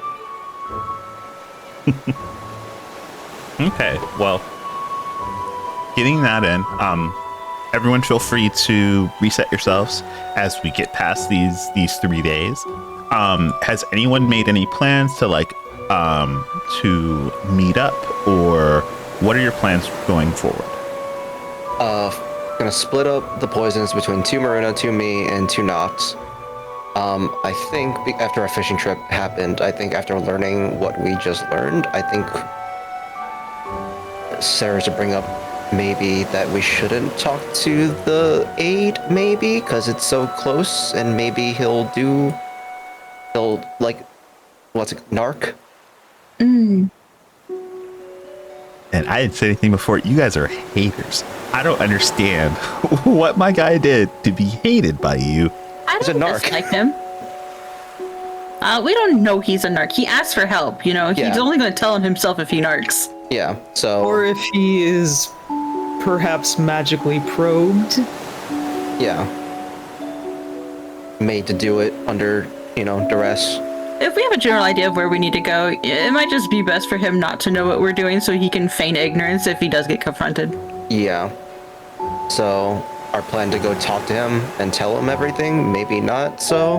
But then but then if we go away and die, and then all of a sudden, like, we're gone, he won't know anything, so then the problem will continue, so maybe he should have some idea, And I have the most amount of confidence for us, but, as a precaution. We go up to him, tell him we are investigating. Investigating what? And then we just leave. Ocean's haunted. But yeah, I guess tell him the bare minimum of what we learned, so he has an idea, but not like the extent of it, maybe? Or maybe should we just tell him there's a full ass aboleth We're there? going to go to the root of the problem. What's the root of the problem? You don't need to know. If you do, it's not great. But yeah, what do you guys think? I think telling him the bare minimum is a good idea. So no Yeah. aboleth, but like what we found on our investigation to the south? Yeah, like, Yeah, why not? Okay. Human remains. We won't tell him that I communicated with an eyeball. Yeah. We'll just say that what we found, and that someone, like, there was a survivor or something like that, and they told us. Okay. So you all pass along that that information, and what are you doing from here? Are you going to like try and track down an entrance? Are you going to charter your own boat? I don't know if you guys know how to sail a boat, but We can walk on water. We could just walk right up to it. How long does water walking last? An hour. An hour? But if I can ritually cast it over and over, so Okay. so every 49 minutes we just pause. I ritually cast. It goes back It wasn't up. that far out, right? It was like on the cliff side, like near port-ish. if you were to try and walk there, it'd probably take a couple hours to get there. Okay, but like I can ritually cast, so it's no problem. It's just the semantics of every 40 minutes we pause, ritually cast. walk Okay, one. yeah. So I would say then, yes, it is going to be possible for you to get there just via walking, via a water route. The problem is the tides and everything. We just pop back up. It's uncomfortable, but Okay. Yeah, water we walking. can't drown. Water walking would ensure that we are able to just pop back up without difficulty. It's just uncomfortable. It would be water breathing that I would need to ritually cast if we don't want to accidentally get a mouthful of ocean water. Water breathing lasts 24 hours. It does. Yeah. And I so can ritually cast it. Yep, so we just do that at the beginning.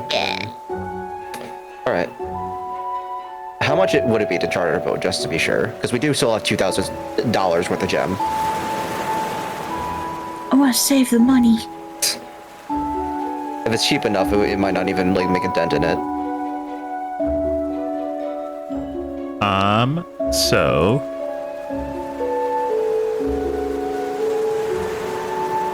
just getting this pulled in here. When you say charter a boat, does it mean somebody is going to be sailing the boat for us? Yeah, that or renting out the boat. Okay, I do not want to bring somebody on the boat with us. Oh, okay.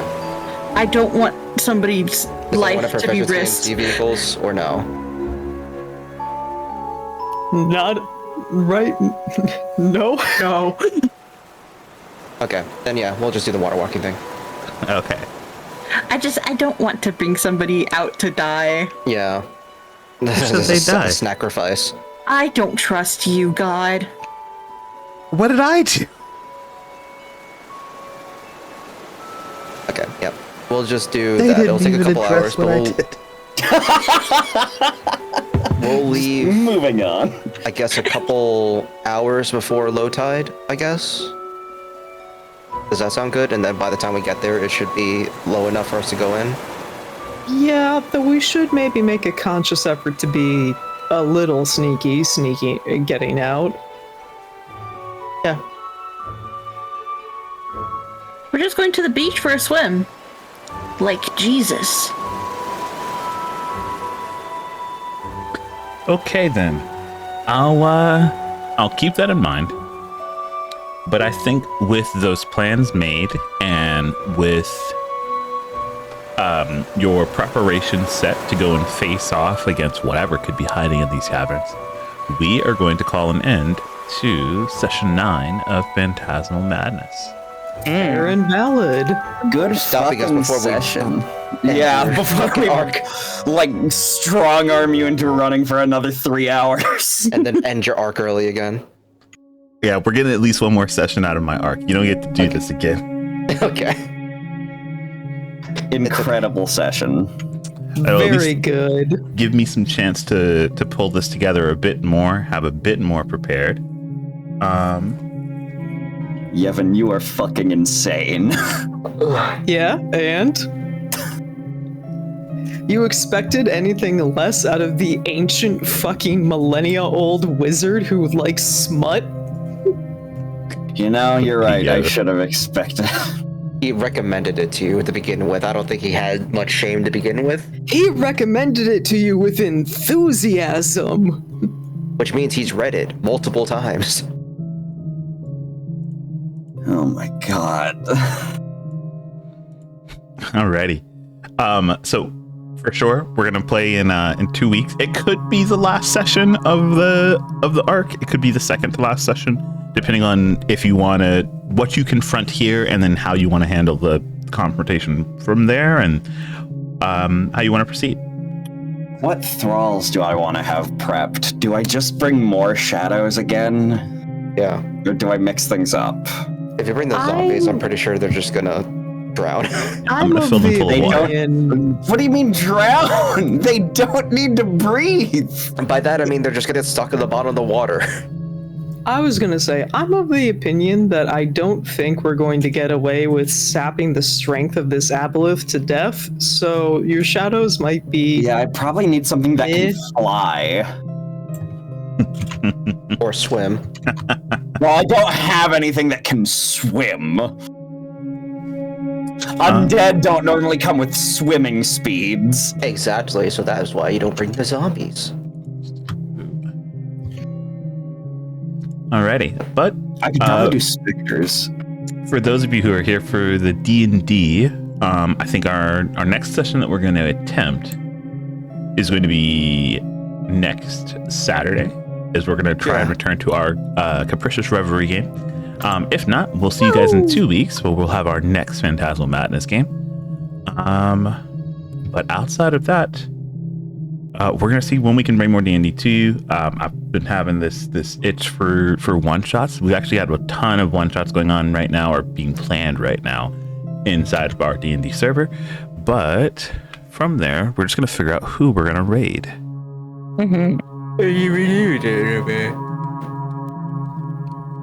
Anyone playing some Dungeons and Dragons still? Oh, look, a strawberry.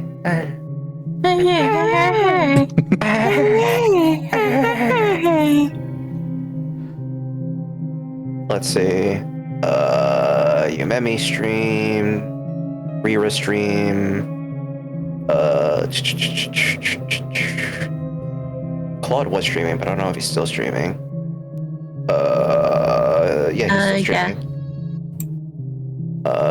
Dream, I don't know. She says it says BRB screen. And that's about it.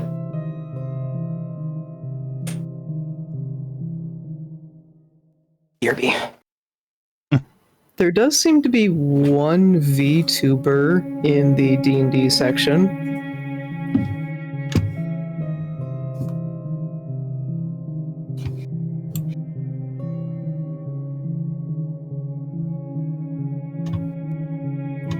Let's see. I see a few VTubers who are playing some D&D.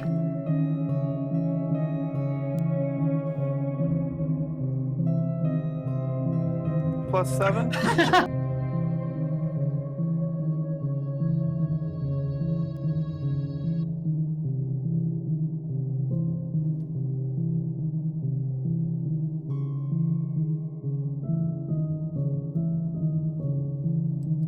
Okay. So you know what? It is late. So I think instead I'm just going to send you guys off to say hello to Rira. Rira is in the midst of playing some Paper Mario, and I love Paper Mario. Hell, Fair and valid. hell yeah. So let's just get you all the raid message. Thank you so much. And I'm going to get you guys sent on your way. But for now, I hope you guys have a good rest of your night. Make sure you're taking care of yourself, staying hydrated, and make sure to say hello to Reba for me. Bye-bye. Bye-bye. Bye. Bye. Bye-bye now.